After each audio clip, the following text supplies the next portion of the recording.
नमस्कार दोस्तों, स्वागत है आपका स्टडी फॉर सिविल सर्विसेज में। वीडियो को पूरा देखिए। कोई भी आपका फीडबैक है, कोई सजेशन है, तुरंत वीडियो में कमेंट करके जरूर बताइए। अच्छा लगे तो वीडियो लाइक जरूर कर लीजिए और ऐसे वीडियो लगातार फ्री में पाने के लिए चैनल को तुरंत सब्सक्राइब कर लीजिए और बेल आइकन को जरूर टैप कर लीजिए ताकि आगे भी सारे वीडियो आपको मिलते रहे। यूट्यूब में फॉलो करते हैं तो प्लीज ये वाला फ्री टेलीग्राम चैनल जरूर ज्वाइन कर लीजिएगा। सारे नोटिफिकेशन, सारे अपडेट यहीं पे आते हैं, ध्यान रखिएगा। स्टडी फॉर सिविल सर्विसेज का कोई भी पेड ग्रुप अगर आपको ज्वाइन करना है तो सिर्फ 856488053096952386089742386455 यही नंबर है हमारे, सिर्फ जहां पे कॉल या व्हाट्सएप कर सकते हैं।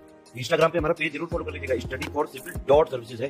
ट्विटर पे हमको जरूर फॉलो कर लीजिएगा, @study4civils है। सारे क्वेश्चन अटेम्प्ट करिए और स्कोर अपना तुरंत कमेंट करके बताइए। शुरू कर रहे हैं यूपी पीसीएस प्रीलिम्स 2024 के लिए हमारे जीएस के फुल लेंथ टेस्ट सीरीज। उसी श्रृंखला में हमारे आगे के टेस्ट होंगे और आप प्लीज सीरीज पे ध्यान मत दीजिएगा, आप सिंपली टेस्ट सॉल्व करने पे ध्यान दीजिएगा। 150 क्वेश्चंस दोनों भाषाओं में, बढ़िया क्वेश्चंस हैं। सारी सब्जेक्ट्स के अच्छा खासा बैलेंस बनाने की कोशिश की गई है। जो चीज नहीं आती है उसको प्लीज नोट कर लीजिए कहीं पे। जो चीज आपको हमारी गलती लगती है उसको थोड़ा सा डिसेंट वे में कमेंट सेक्शन में बता दीजिए। और अब मैं हर टेस्ट में आप लोगों को ये बात शुरू में ही बता दूंगी कि मैं कुछ नहीं खाती हूं टेस्ट रिकॉर्ड करते वक्त, कभी नहीं खाया है आज तक और आगे भी नहीं खाऊंगी कुछ। इसी 1 घंटे के अलावा भी मेरे पास टाइम है जिसमें मैं कुछ ना कुछ खा सकती हूँ। आप लोगों को ऐसा लगता है शायद मेरी आवाज से, लेकिन आप ट्रस्ट कीजिए कभी भी ऐसा नहीं होता कि पानी तक की बोतल मैं नहीं रख के बैठती हूँ, ठीक है। तो इसी नोट के साथ, इसी फिर से आप लोग ट्रस्ट करेंगे इस बात पे, इस बात के साथ टेस्ट शुरू कर रहे हैं। पहला क्वेश्चन देखिए, सही विकल्प आपको चुनना है, करेक्ट ऑप्शन। भारत पर आर्य आक्रमण का जो सिद्धांत है, आर्यन इन्वेजन ऑफ इंडिया की जो थ्योरी है, ये सबसे पहले दी राम प्रसाद चंदा ने।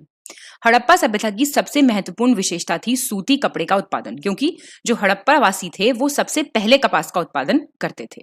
मोहनजोदाड़ो के विशाल स्नानागार की खोज, द ग्रेट बाथ, इसकी जो बात की थी सबसे पहले, द ग्रेट बाथ की बात वो की थी राखलदास बनर्जी ने। बताइए कौन सा सही है। ये तो आसान क्वेश्चन है, सारे ठीक हैं। अब इससे आपको क्या तैयार करना है, एक तो सिर्फ आर्यन इन्वेजन की बात नहीं की थी, कुछ ने कहा था कि क्लाइमेट चेंज हो गया था, बाढ़ आ गई थी, तो वो किसने कहा था, वो थ्योरी किसने दी थी। एक सेंटेंस पढ़ के टेस्ट में इन चीजों को भी प्रिपेयर कर लिया करो, ठीक है। और कॉटन का तो आप जानते हैं सेंटर रहा है हड़प्पन सिविलाइजेशन, तो ये ठीक हो जाएगा। ग्रेट बात इंपॉर्टेंट है। सेकंड, सही चुनिए। गुजरात के अहमदाबाद जिले में भोगवा नदी के तट पर स्थित पुरातात्विक स्थल है लोथल। वहां से मिला है जल भंडार का साक्ष्य, एविडेंस ऑफ वाटर स्टोरेज। कहां से? लोथल से। देखिए, आर्कियोलॉजिकल साइट बहुत इंपॉर्टेंट हो जाती है। कौन से स्टेट में, आज के प्रेजेंट कौन से स्टेट में लोकेटेड है, ये क्वेश्चन इंपॉर्टेंट हो जाता है। तीसरा, कोई स्पेशल चीज वहां से मिली हो तो वो इंपॉर्टेंट हो जाती है। गुजरात राज्य के कच्छ जिले के बचाऊ तालुका के खादिर बेट में स्थित पुरातात्विक स्थल है ढोलावीरा। हड़प्पा लिपि में बहुत बड़े अक्षरों में लिखा एक लघु शिलालेख या अभिलेख यहां से प्राप्त हुआ है, मिनिएचर इंस्क्रिप्शन मिला है। एक पुरातात्विक स्थल कालीबंगा से 7 अग्नि कुंडों के साक्ष्य मिले हैं। कालीबंगा अभी कहां पे है? राजस्थान के हनुमानगढ़ जिले में। एविडेंस ऑफ 7 फायर पिट्स, अग्नि कुंड कह सकते हैं या हवन कुंड कह सकते हैं, वो हो गए आपके फायर पिट्स। बताइए कौन सा ठीक है। तो ये तीनों ठीक है, सी हो जाएगा आंसर। और ऐसे करके याद कर सकते हो। वाटर स्टोरेज मिला लोथल से, लोथल कहां पे है ये देखना है।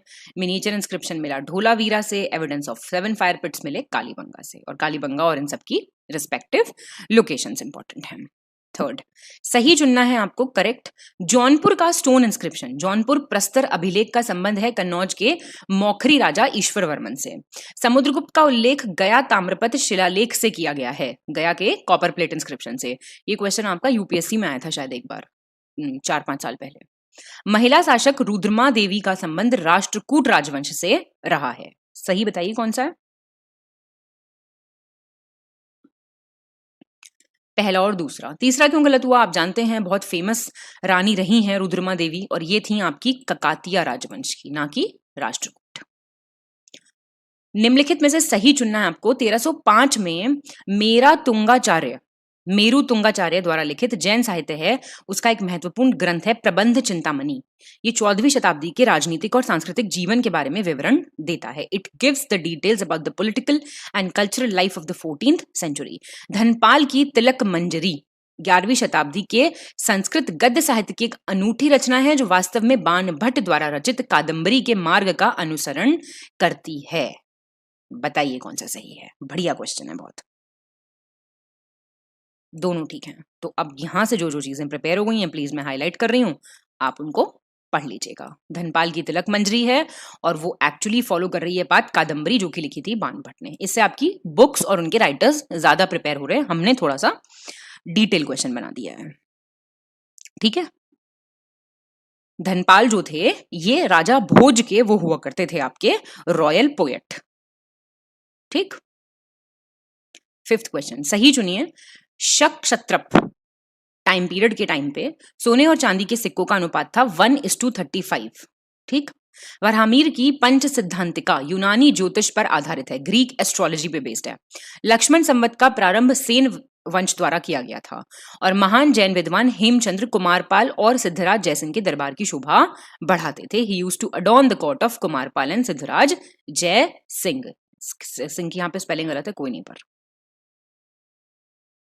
Very much correct. आप जो आपको नहीं आता वो प्लीज आप पढ़ लीजिएगा। ठीक है, जैसे आपकी यहां से एक बुक तैयार हो जाती है, ये रही। बुक्स और ऑथर्स पे भी आते हैं ना क्वेश्चन काफी। सिक्स्थ सही चुनिए करेक्ट ऑप्शन। राजेंद्र प्रथम ने गंगईकोंडा की उपाधि धारण की थी। टाइटल्स पे क्वेश्चन काफी आते हैं, है ना। राजेंद्र प्रथम ने गंगईकोंडा चोलपुरम नाम से एक राजधानी की स्थापना की थी, तो उसी के बेसिस पे शायद टाइटल मिल गया होगा, है ना। राजेंद्र प्रथम का पूर्वी तट पर बंगाल अभियान बंगाल की खाड़ी पर चोल प्रभुत्व स्थापित करने के लिए किया गया था और राजेंद्र प्रथम के शासनकाल में बंगाल की खाड़ी को चोल झील कहते थे, द चोला लेक। चोल शासक राजेंद्र प्रथम और चोल गंगम नामक महल के निर्माण का श्रेय दिया जाता है। राजेंद्र प्रथम ने व्यापार और वाणिज्य को बढ़ावा देने के लिए फारस में 2 दूतावास भेजे थे, पर्शिया में भेजे थे, एम्बेसीज कह लो, एम्बेसडर्स कह लो, कुछ भी कह लो। 6 स्टेटमेंट आपके पेपर में तो नहीं आएंगे, पर ठीक है यहाँ पे पढ़ लो। तो आपको बताना था कौन सा सही है। 1 2 3 4 बिल्कुल ठीक है, तो 5th और 6th गलत हो गए हैं। कोई नहीं, बता देते हैं आपको 5th और 6th क्यों गलत हो गए। ये चोल बे ऑफ बंगाल को तो बोलते थे चोल लेक, ठीक है बिल्कुल। अब आपका जो चोल रूलर थे राजेंद्र वन, उन्होंने डोनेट किया था बे ऑफ बंगाल। पैलेस वैलेस करके ऐसा कुछ उन्होंने नहीं बनवाया था, ठीक है। आर्टिफिशियल लेक बनवाया था, लेकिन ऐसा कोई चोल गंगम करके जो थी ना जगह, वो पैलेस नहीं था, एक आर्टिफिशियल लेक था, ठीक है, कृत्रिम झील थी। और राजेंद्र वन ने 2 एम्बेसीज भेजी थी, बिल्कुल भेजी थी, ट्रेड और कॉमर्स को प्रमोट करने के लिए, लेकिन पर्शिया में नहीं भेजी थी, चाइना में भेजी थी। क्लियर हो गई बात। तो इस चीज को ध्यान रखना कि दोनों में फर्क क्या है। चोल गंगम जो था वो एक कृत्रिम झील का नाम है, ना कि किसी पैलेस का नाम है, ठीक। पैलेस नहीं है ये। सही चुनना आपको। राजराज प्रथम ने श्रीलंका के उत्तरी भाग पर विजय प्राप्त कर ली थी, नदरन पार्ट पे। कुलोत्तुंग प्रथम ने श्रीलंका को पूर्ण स्वतंत्रता दे दी थी और अपनी पुत्री का विवाह सिंघल के राजकुमार से कर दिया था। एहोल शिलालेख रवि कीर्ति द्वारा लिखा गया, जो पुलकेशिन प्रथम के शासनकाल के दौरान एक कवि हुआ करते थे, पोएट थे। पुलकेशिन प्रथम के एहोल शिलालेख में संस्कृत कवि और नाटककार कालिदास का उल्लेख देखने को मिलता है। बताइए कौन सा सही है। फर्स्ट और सेकंड ठीक है, थर्ड आपका गलत होता है। एहोल इंस्क्रिप्शन लिखा था रवि कीर्ति, बिल्कुल ठीक है। पुलकेशिन 1 कहां से भाई, पुलकेशिन 2 के टाइम के थे ये, है ना।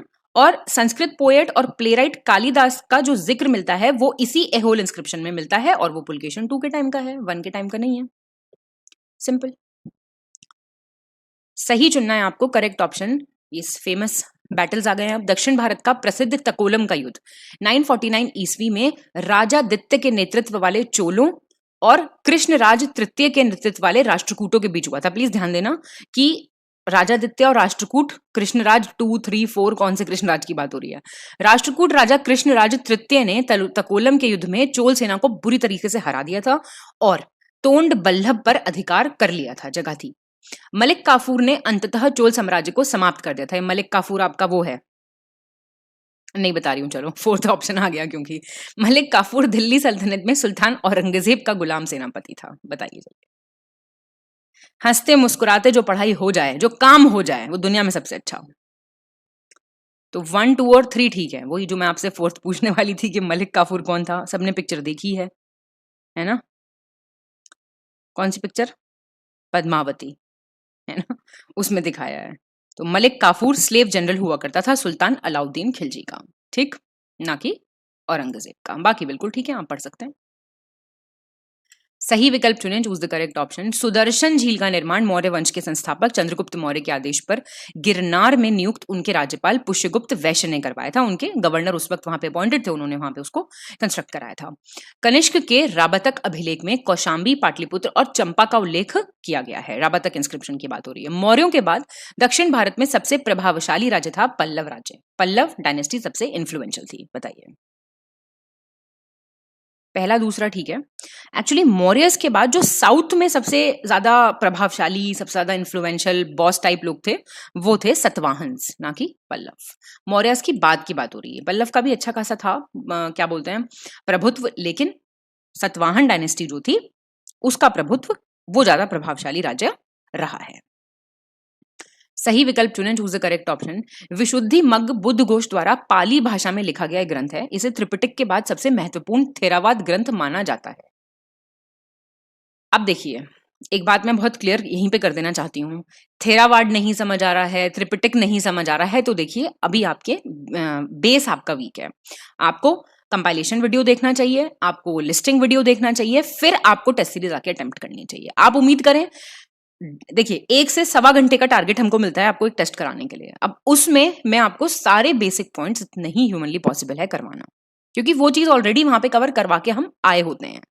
तो जो लोग डायरेक्टली इस टेस्ट को अटेम्प्ट कर रहे हैं, वो या तो अपनी नॉलेज बढ़ाने के लिए इसको अटेम्प्ट कीजिए, हमारे काम में कमी निकालने के लिए अटेम्प्ट ना कीजिए। ये मेरा आपसे विनती है, ठीक है। चलिए, गहडवाल शासकों ने अनेक विचित्र प्रकार के कर लगाए थे, टैक्सेस लगाए थे बहुत सारे, जिसमें से एक था जल कर, वाटर टैक्स, जिसका उल्लेख मिलता है गहडवाल के शिलालेखों में। सतवाहन काल में प्राकृत भाषा का प्रयोग राजभाषा के रूप में किया जाता था, बताइए। ठीक है तीनों, सही चुनिए करेक्ट ऑप्शन। शेरशाह के काल में जजिया कर को नगर कर की संज्ञा दी गई थी। जो जजिया टैक्स था, it was a city tax. Muhammad bin Qasim ने सबसे पहले सिंध के देवल में जजिया कर लगाया था।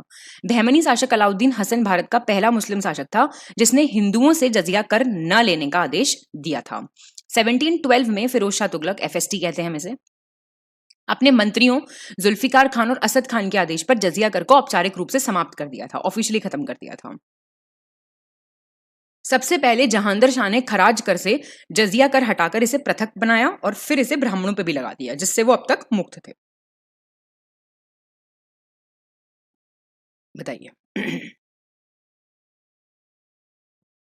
फर्स्ट, सेकंड और थर्ड ठीक है, फोर्थ और फिफ्थ गलत हो गया। 1712 में जहांदर शाह ने फॉर्मली जजिया टैक्स को हटा दिया था, ठीक है। किसने हटाया था? जहांदर शाह ने। ये इंटरचेंज है और यहां पे आएगा एफएसटी। ये एफएसटी ने ये किया था, जहांदर शाह ने ये किया था, दोनों इंटरचेंज हैं, बाकी ठीक है। आगे आपका फेवरेट क्वेश्चन, दिल्ली सल्तनत के निम्नलिखित शासकों को कालानुक्रमिक क्रम में व्यवस्थित कीजिए, क्रोनोलॉजी अरेंज कीजिए। आपको साल पता है तो आप कर देंगे, नहीं तो आप नहीं कर पाएंगे। देख लीजिए एक बार इस क्वेश्चन को। इसका आंसर तो देखिए बी हो जाता है, 1 2 3 4, मतलब ये अरेंज है, बता देंगे हम जरूर आपको। दिल्ली सल्तनत का टाइम पीरियड अभी तक रट जाना चाहिए, 1206 से 1526, ठीक है। अब सबसे पहले ये जो आए, ये आए आपके 1210 में,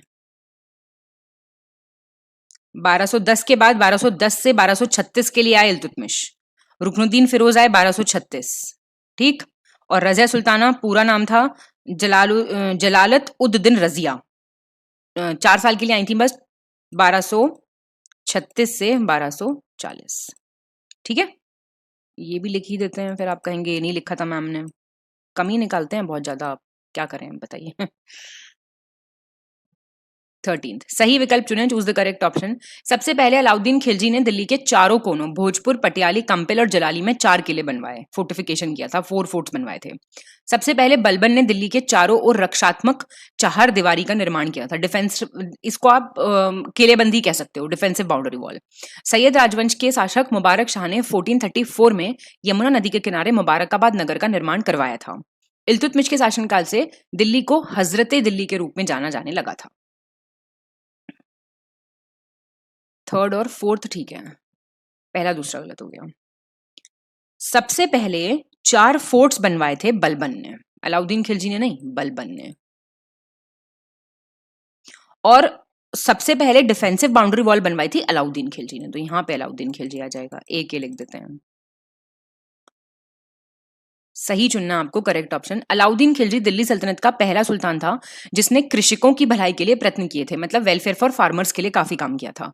अलाउद्दीन खिलजी ने इकताओं में ख्वाजा या साहिबे दीवान की नियुक्ति की थी, मतलब नए पोस्ट्स जो हैं अपॉइंट की थी। अलाउद्दीन खिलजी पहला सुल्तान था जिसने भूमि को मापकर राजस्व एकत्र करना शुरू किया था।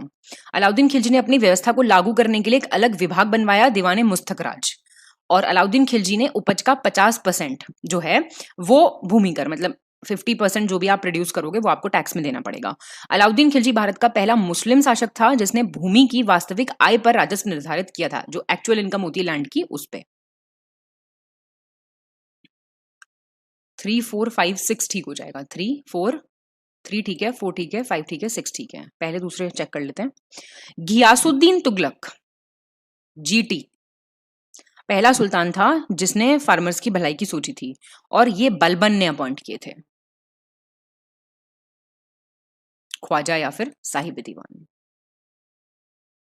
सैयद राजवंश की बात हो रही है, सैयद डायनेस्टी की, आपको क्रोनोलॉजी में अरेंज करने हैं। तो देखिए क्वेश्चंस में अब कोई शक शंका रहनी नहीं चाहिए, इतने टेस्ट ऑलरेडी प्रैक्टिस किए जा चुके हैं। मुबारक शाह, खिजर खान, आलम शाह और मोहम्मद शाह। तो आपका आंसर बी हो जाएगा। तो आप देख लीजिए प्लीज एक बारी। सैयद डायनेस्टी 1414 से 1450 तक, सबसे पहले तो 1414 से 1450 तक एक क्वेश्चन ये वाला प्रिपेयर कर लो यहीं पे। अब मुबारक शाह है, जैसे ये 1421 से था 1434 तक, एडी हैं ये सब, ठीक है। और खिजर खान सबसे पहला हो गया 1414 से 1421 तक। फिर आपका खिजर खान के बाद मुबारक शाह गया, फिर आया आपका मोहम्मद शाह 1434 से 1443, और आलम शाह हो गया आपका 1443 से 1451। और ये प्लीज ध्यान रखना, मुगल काल में भूमि और भू राजस्व प्रणाली के प्रकार के संबंध में आपको सही विकल्प चुनना है। जैसे पोलज क्या था, चचर टाइप क्या लैंड था, ये सारे तो आसान क्वेश्चन वाले हैं। पोलज प्रकार की भूमि सर्वोच्च उत्पादन वाली भूमि होती थी, इस पर प्रतिवर्ष खेती होती थी तथा वर्ष में 2 बार फसल उत्पादन किया जाता था। चाचर करके एक भूमि होती थी, वो ऐसी भूमि थी जो एक बार जोतने के बाद उत्पादन शक्ति उसकी, अगर आपको फिर से संचय करना है उसमें, तो 1 या 2 वर्ष के लिए आपको उसको खाली छोड़ना पड़ेगा। थक जाती थी वो बेचारी, उसको छोड़ना पड़ता था। ऐसी भूमि जिस पर 3 या 4 वर्ष से खेती ना की गई हो, ये और थक जाती थी, ये थी परती। और ऐसी जिसमें 5 या 5 साल से ज्यादा कोई फार्मिंग नहीं करी गई वो हो जाती थी बंजर। बताओ, फर्स्ट और फोर्थ ठीक है, तो हमारा पोलज ठीक है और हमारा बंजर ठीक है, सॉरी परती ठीक है, बंजर नहीं। तो अब हम देखते हैं, सबसे पहले तो परती था ऐसा लैंड, फर्स्ट और फोर्थ ठीक है हमारा, है ना, 16th का परती नहीं, हाँ बंजर ठीक है। अब देखते हैं गलत क्या हुआ है। परती ऐसा लैंड था जो 1 या 2 साल के लिए खाली छोड़ा जाता था, ठीक है। परती था 1 से 2 साल खाली, और आपका 3 से 4 साल खाली जो रहता था वो था आपका चाचर, ना कि 1 से 2, 3 से 4 साल वाला था चाचर, तो दोनों आपस में इंटरचेंज हैं।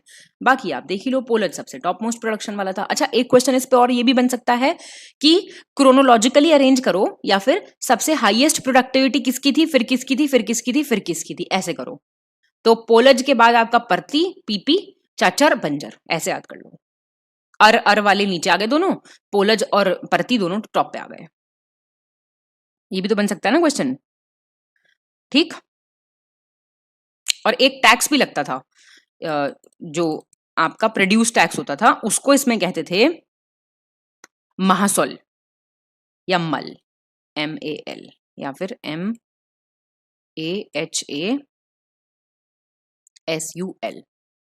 ये टैक्स था, मतलब ये बस याद रखना कि अगर ये लिखा है वर्ड तो ये टैक्स था। कालानुक्रमिक क्रम में आपको व्यवस्थित करना है। भारतीय द्वारा चीनी उद्योगों का विकास, रिश्रा में प्रथम जूट मिल की शुरुआत होना, भारत में इस्पात का पहला उत्पादन होना, बॉम्बे में प्रथम कपड़ा मिल की शुरुआत। ये हो गया, ये आपको साल याद करने पड़ेंगे ना। तो शुगर इंडस्ट्री 1904 मैं बोल रही हूं, साथ साथ नोट करते चलिए। 1855 काफी पुराना है ये रिश्रा वाला, ये आपका 1874 है और ये आपका 1854 है। आपको मिलान करना है, देख लीजिए एक बारी, बुक्स और ऑथर्स पढ़ लीजिए प्लीज एक बारी। तो Radha Kamal Mukherjee a history of Indian civilization बिल्कुल ठीक है। Ramesh Chandra Majumdar Hindu colonies in the Far East ठीक है। Ramcharan Sharma urban decay of India, और आर्थर ल्यूविन भाषम की है, एएल भाषम की जो बुक है the wonder that was India, आप में से बहुत लोगों ने पढ़ी भी होगी शायद। ठीक, आंसर हो जाता है बी। सही चुनना आपको करेक्ट ऑप्शन। अब्दुल गफ्फार खान ने 1930 में खुदाई खिदमतकार सुना होगा आपने, उसकी स्थापना की थी। महात्मा गांधी ने 1932 में पुणे में Harijan Sevak Sangh, servants of Harijan society जिसको बोलते थे, उसको फाउंड किया था। भीमराव जी अंबेडकर ने 1936 में independent labour party, Hindi English दोनों में यही कहा जाएगा, इसकी स्थापना की थी। बिल्कुल ठीक। गलत चुनना आपको इनकरेक्ट। स्वराज पार्टी जो है उसके मुख्य रूप से मोतीलाल नेहरू और चित्तरंजन दास ने इसकी स्थापना की थी 1923 में। पूना सेवा सदन की स्थापना श्रीमती रामाबाई रानाडे और गोपाल कृष्ण गोखले द्वारा 1909 में पुणे में की गई थी। दूसरा गलत हो गया।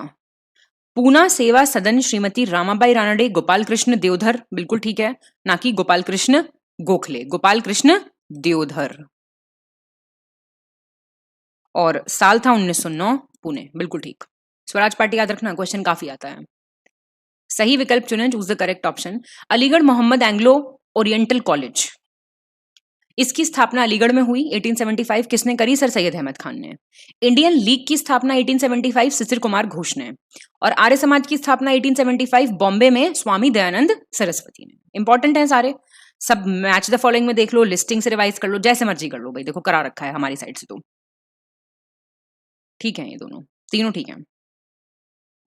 तो 1875 में क्या क्या आया, एक ही क्वेश्चन में करा दिया आप लोगों को, और बताओ क्या कराएं आप लोगों के लिए।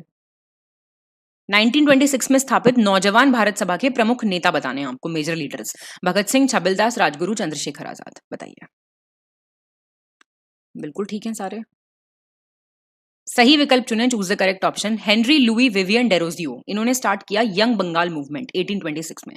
राजा राममोहन रॉय ने फाउंड किया ब्रह्मो समाज कलकत्ता में 1828 में। और बी आर अम्बेडकर ने बहिष्कृत हिताकर्णी सभा शुरू की थी 1925 में। केशव बलिग्राम हेजवर ने स्टार्ट किया राष्ट्रीय स्वयंसेवक संघ, आरएसएस, आप जानते हैं, 1924 में। पहला दूसरा ठीक है। ये बहिष्कृत हितकर्णी सभा स्टार्ट तो इन्होंने ही की थी, 1924 में की थी, साल गलत है। और ये भी बिल्कुल सब कुछ ठीक है, साल गलत है, 1925 है इसका। तो देखिए मैं मार्क बार बार नहीं करना चाह रही, आप कर सकते हैं अपने आप, ठीक है। नाम, लीडर का नाम, कौन से सन में हुआ शुरू, और क्या बोलते हैं कहां पे हुआ, ये इंपॉर्टेंट है। 1851 में स्थापित रहनुमाई मजदयासन, आप जानते हैं, सभा थी एक पारसियों की, उसमें लीडर कौन थे मेन? दादा भाई नरोजी, नरोजी फुरदौनजी, एसएस बंगाली, बदरुद्दीन तैयब जी। ये यहां तक ठीक है, बदरुद्दीन तैयब जी नहीं थे इसमें, इसमें थे जेबी वाचा, सुना होगा आपने नाम, ठीक है, ये नहीं थे। गलत चुनना आपको इनकरेक्ट। बंग भाषा प्रशिक्षा सभा, ये 1836 में आई थी, राजा राम मोहन रॉय के साथी थे, उन्होंने स्टार्ट की थी। धर्म सभा राधाकांत देव 1830, है ही नहीं कोई गलत, सही है दोनों। कालानुक्रमिक क्रम में आपको व्यवस्थित करना है, ट्रीटी आ गई है, बहुत गंदा क्वेश्चन है, कोई बात नहीं। पेशवा और अंग्रेजों के बीच हुई बसीन की संधि, रंजीत सिंह और अंग्रेजों के बीच हुई अमृतसर की संधि, और टीपू और अंग्रेजों के बीच हुई थी श्रीरंगपट्टनम की संधि, और शिक्षा पर चार्ल्स वुड का घोषणा पत्र, चार्ल्स वुड का मैनिफेस्टो ऑन एजुकेशन। चलिए देख लीजिए, कोई बात नहीं। ट्रीटी ऑफ बसीन हुई 1802 में, और ये था 1809 में। 1792 की है तो बहुत फेमस, और वुड्स डिस्पैच 1854।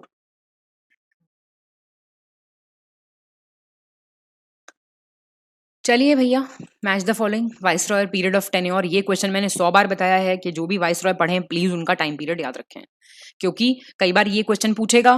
वो जो क्वेश्चन आते हैं सारे कि ये चीज इस वाइसरॉय के शासनकाल में हुई थी या नहीं हुई थी, वो क्वेश्चन कैसे करोगे सॉल्व? वो क्वेश्चन तो तभी कर पाओगे ना सॉल्व जब उस वाइसरॉय का टाइम पीरियड पता होगा। तो मैच कर लेते हैं चलो। डफरिन का था 1884 से 1888। वेवल आए आपके 1944 से 47 सॉरी। माउंट बेटन का था 1947 से 1948 और लिनलिथ को थे 1936 से 1944। बिल्कुल ठीक दिए हुए हैं, इंपॉर्टेंट क्वेश्चन है, प्लीज ध्यान देना। कालानुक्रमिक क्रम में व्यवस्थित कीजिए। Factory act, Indian council act, vernacular press act, Montagu Chelmsford reforms. Please ज्यादा टाइम नहीं लगाएंगे आप इस क्वेश्चन पे, अच्छे बच्चे हैं तो। Factory act 1881, council act 1892, vernacular press act 1878, 1919, Montagu Chelmsford reform, और इसी साल है आपका रॉलेट एक्ट। सही चुनना आपको। सती प्रथा का निषेध, बिहार में संताल विद्रोह, बंगाल का विभाजन, ढाका में मुस्लिम लीग की स्थापना, साइमन कमीशन मुंबई पहुंचा कब, ये बताना है आपको देख के।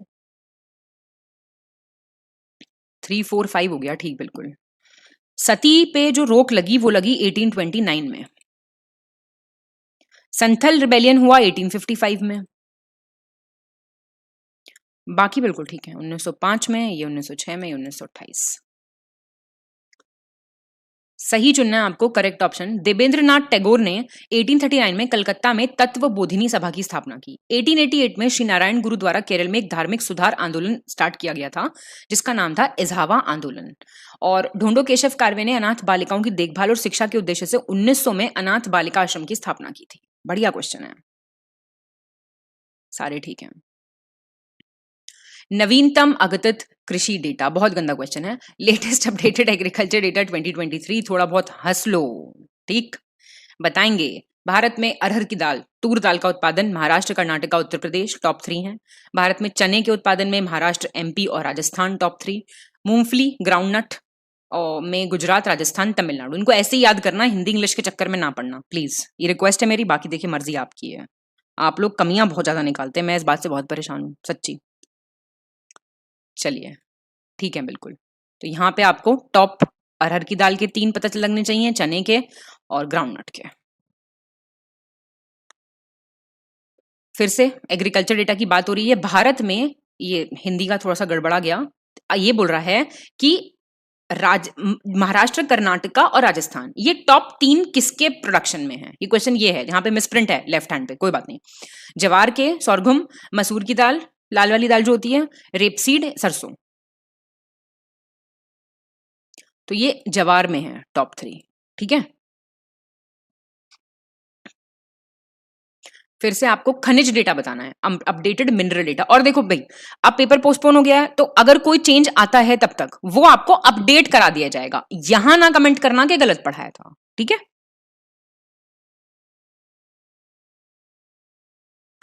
तो इसमें बोल रहा है चिली, पेरू, चीन ये कॉपर ओर में लीडिंग प्रोड्यूसर्स हैं कंट्रीज, और यूएसए, सऊदी अरेबिया, रशिया जो हैं ये क्रूड ऑयल पेट्रोलियम में लीडिंग हैं। तो ये पूछ रहा है कौन सा ठीक है। ठीक है दोनों। तो यहाँ पे क्या तैयार हुआ आपका, कॉपर ओर में हो गए 3 तैयार और क्रूड ऑयल पेट्रोलियम में हो गए तैयार, है ना। फिर से आपको अपडेटेड मिनरल डेटा के बारे में बताना है। हीरे के भंडारण की बात हो रही है, reserves of diamond, MP, Andhra Pradesh, Chhattisgarh. और गोल्ड में कर्नाटका, राजस्थान, आंध्र प्रदेश। और लाइमस्टोन रिजर्व की ही बात हो रही है, रिजर्व की बात नहीं होगी तो मैं बता दूंगी बोल के। राजस्थान, आंध्र प्रदेश ये 2 लीडिंग स्टेट्स हैं लाइमस्टोन में। बताओ पहला और दूसरा ठीक है। तो डायमंड आप पता लग गया, गोल्ड पता लग गया। कर्नाटका पहला है, आंध्र प्रदेश दूसरा है। ये आपका, नहीं तो गलत क्यों है फिर, एक सेकंड। एमपी, आंध्र प्रदेश और छत्तीसगढ़ ये ठीक दे रखा है। कर्नाटका, राजस्थान और, हाँ इसमें आपका कर्नाटका होगा फर्स्ट पे। कर्नाटका फर्स्ट पे है, आंध्र प्रदेश सेकंड पे है। किसमें, लाइमस्टोन में। ये बाघ स्थिति रिपोर्ट, टाइगर स्टेटस रिपोर्ट की बात हो रही 2022 की। 2014 से 2018 के टाइम पे जो आबादी बढ़ी है वो 33% बढ़ गई है टाइगर पॉपुलेशन। और कितने से कितना हो गया है? 3167 टाइगर थे 2022 में, 2967 हो गए हैं 2022 में, 2967 थे 2018 में। इंडिया में 54 टाइगर रिजर्व्स हैं, सारी आपको पता होनी चाहिए क्योंकि आप लोग लिस्टिंग वीडियो पढ़ के आए होंगे, मैं ऐसा सोच के बैठ रही हूँ। और उनका एरिया जो है वो है 75796.83 स्क्वायर किलोमीटर, 18 स्टेट्स में फैली हुई है। बिल्कुल ठीक है, ठीक है, तो ये याद रखना प्लीज। अब ये कह रहा है भूमध्य रेखा निम्नलिखित में से किन देशों से होकर गुजरती है? बहुत बार कराया है क्वेश्चन। इक्वेटर कौन कौन सी कंट्रीज से होकर गुजरता है, ये आपको मुझे बताना है, बताइए। तो आपका इसका आंसर हो जाएगा सबसे पहले तो बी, 2, 3, 4।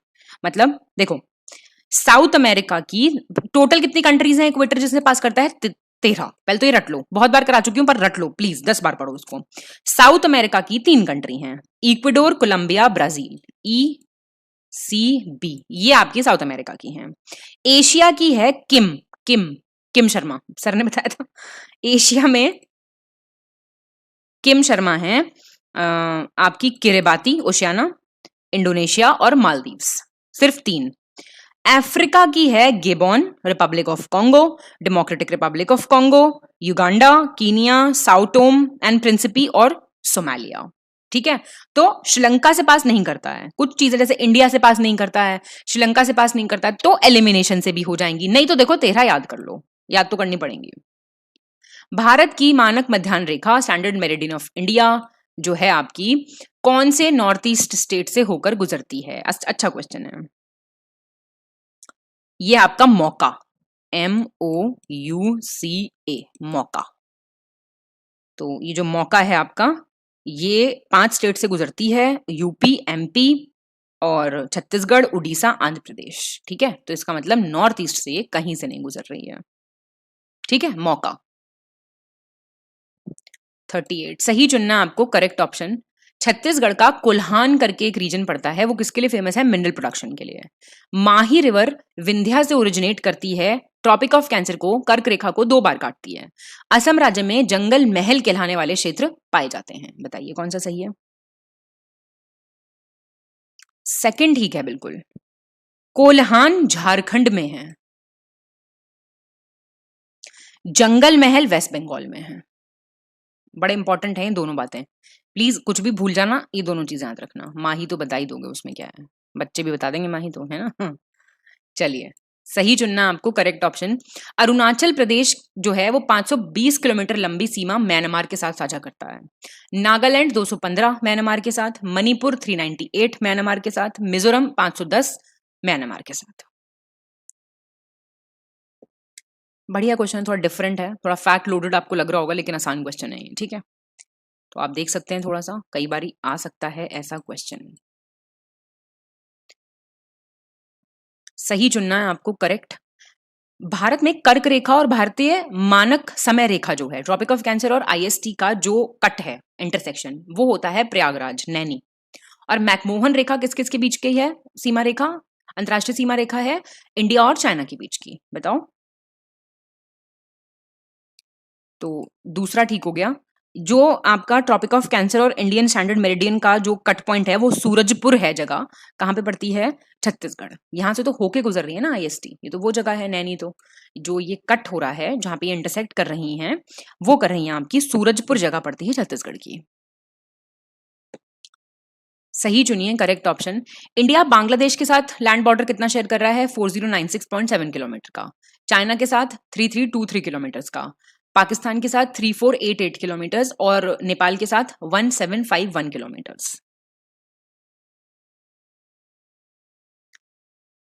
फर्स्ट और फोर्थ ठीक है, गड़बड़ कहां हुई है? चाइना के साथ जो बॉर्डर है उसकी जो लेंथ है दैट इज 3488। पाकिस्तान के साथ है 3323। ठीक, बाकी ठीक है। जो राज्य दिए हुए हैं इनको इनकी तट रेखा की लंबाई, length of the coast line के हिसाब से आपको असेंडिंग ऑर्डर, आरोही क्रम में व्यवस्थित करना है, छोटे से लंबे तक। तो देख लीजिए, केरला है आपका 569.7 किलोमीटर, महाराष्ट्र है आपका 652.6 किलोमीटर, कर्नाटका है आपका 280, हाँ, और उड़ीसा है आपका 476.4 किलोमीटर। ए हो जाएगा आंसर। सही चुनिए प्लीज, करेक्ट। पासेस, दर्रे दिए हुए हैं और लोकेशन, बहुत इंपॉर्टेंट क्वेश्चन है, बताइए जरा फटाफट देख के। मैच द फॉलोइंग करा देते हैं, चलिए आपको इसका, है ना। तो दिहांग है आपका अरुणाचल प्रदेश में, और आपका खुंजराब है आपका काकोरम लद्दाख में, नाम से नहीं लग रहा। नाथुला है आपका इंडिया चाइना बॉर्डर में पड़ता है, सिक्किम, और शिपकिला है आपका हिमाचल प्रदेश। ठीक है जी, ये हो जाएगा आंसर। गलत चुनना आपको, इनकरेक्ट। ये आपके कुछ फॉल्स दिए हुए हैं, जलप्रपात दिए हुए हैं और स्टेट पूछ रहा है, जैसे शिमोगा में बरकाना है, धुआंधर आपका एमपी में है, जोरांडा आपका उड़ीसा में है, और बारहे पानी आपका मयूरभंज वेस्ट बंगाल में है। गलत बताइए कौन सा है। मयूरभंज आपका उड़ीसा में है, कैसे गलत कर देंगे। सही चुनिए, करेक्ट। पंजाब में रंजीत सागर बांध कहाँ है, रावी नदी पे। सलाल बांध किस पे है, चिनाब पे, जम्मू कश्मीर। कोटेश्वर भागीरथी नदी पे बना है उत्तराखंड में, और उकाई डैम है आपका गुजरात में तापी नदी पे। बताइए, डैम से यही क्वेश्चन आएगा तो। पूरी लिस्ट आपके पास है लिस्टिंग वीडियो में, देख लीजिए प्लीज, बिल्कुल ठीक है सारे। तो रंजीत सागर बांध, सलाल बांध, कोटेश्वर और उकाई नहीं गलत होना चाहिए आपका अभी तो फिलहाल, ठीक है। 46 सही चुनिए, करेक्ट ऑप्शन। शिफ्टिंग कल्टीवेशन, स्थानांतरित कृषि, और उसके नाम दिए हुए हैं, मतलब उनके नाम और जगह दी हुई है। बताइए कौन सा सही है। धैयार है आपका बुंदेलखंड का, और एरका है आपका साउथ इंडिया का, और पेंडा है आंध्र प्रदेश का। ठीक है, ये भी सारे सही चुन लीजिए, करेक्ट। ऑयल रिफाइनरीज और उनका ईयर ऑफ स्टैब्लिशमेंट, जगह भी पता होनी चाहिए इनकी आपको। जैसे कोयाली है आपकी गुजरात में, 1965 ठीक दे रखा है, और आपकी बोंगाई गांव आपकी पड़ती है असम में, 1979 बिल्कुल ठीक है। बीना है आपकी एमपी में, 2011 की है, और हल्दिया है आपकी वेस्ट बंगाल में, 1975। ठीक है, तो आपका आंसर हो जाएगा डी। गलत चुनिए, इनकरेक्ट। मल्टीपर्पज प्रोजेक्ट्स, बहुउद्देश्य परियोजनाएं, और किस नदी पे वो बनी हुई हैं। दामोदर घाटी चेनाब पे, हिडकाल आपकी घटप्रभा पे, हीराकुड महानदी पे, इडुक्की पेरियार पे। नदियां नहीं समझ आ रही कहां पे कौन सी बह रही है तो बंद कर दो वीडियो, ठीक है। पहली गलत है। दामोदर वैली प्रोजेक्ट आपका दामोदर नदी पे है, बिल्कुल ठीक, झारखंड वेस्ट बंगाल में, ठीक है, ना कि चेनाब पे। कहाँ है ये घटप्रभा नदी पे, कहाँ पे है ये बताओ। घटप्रभा कर्नाटका में, महानदी उड़ीसा में, पेरियार कहाँ है, केरला में। सही विकल्प चुने, करेक्ट ऑप्शन। गोंडवाना क्रम की चट्टानें कोयले के उत्पादन के लिए फेमस हैं। भारत में पेट्रोलियम पदार्थ तृतीय क्रम जो टर्शरी ऑर्डर है उसकी अवसादी चट्टानें हैं, सेडिमेंट्री रॉक्स में पाए जाते हैं। पश्चिम घाट पर्वत श्रृंखला की उत्पत्ति मीजोजोइक युग में हुई थी। वेस्टर्न घाट जो थे वो मीजोजोइक एरा से आए हैं, एरा पढ़े होंगे आपने। एक आध क्वेश्चन आता है फेमस फेमस याद कर लो बस, सारे ज्यादा थोड़ा पढ़ने की जरूरत नहीं है इतना। पहला और दूसरा ठीक है। वेस्टर्न घाट्स आते हैं आपके सेनोजोइक से, सेनोजोइक।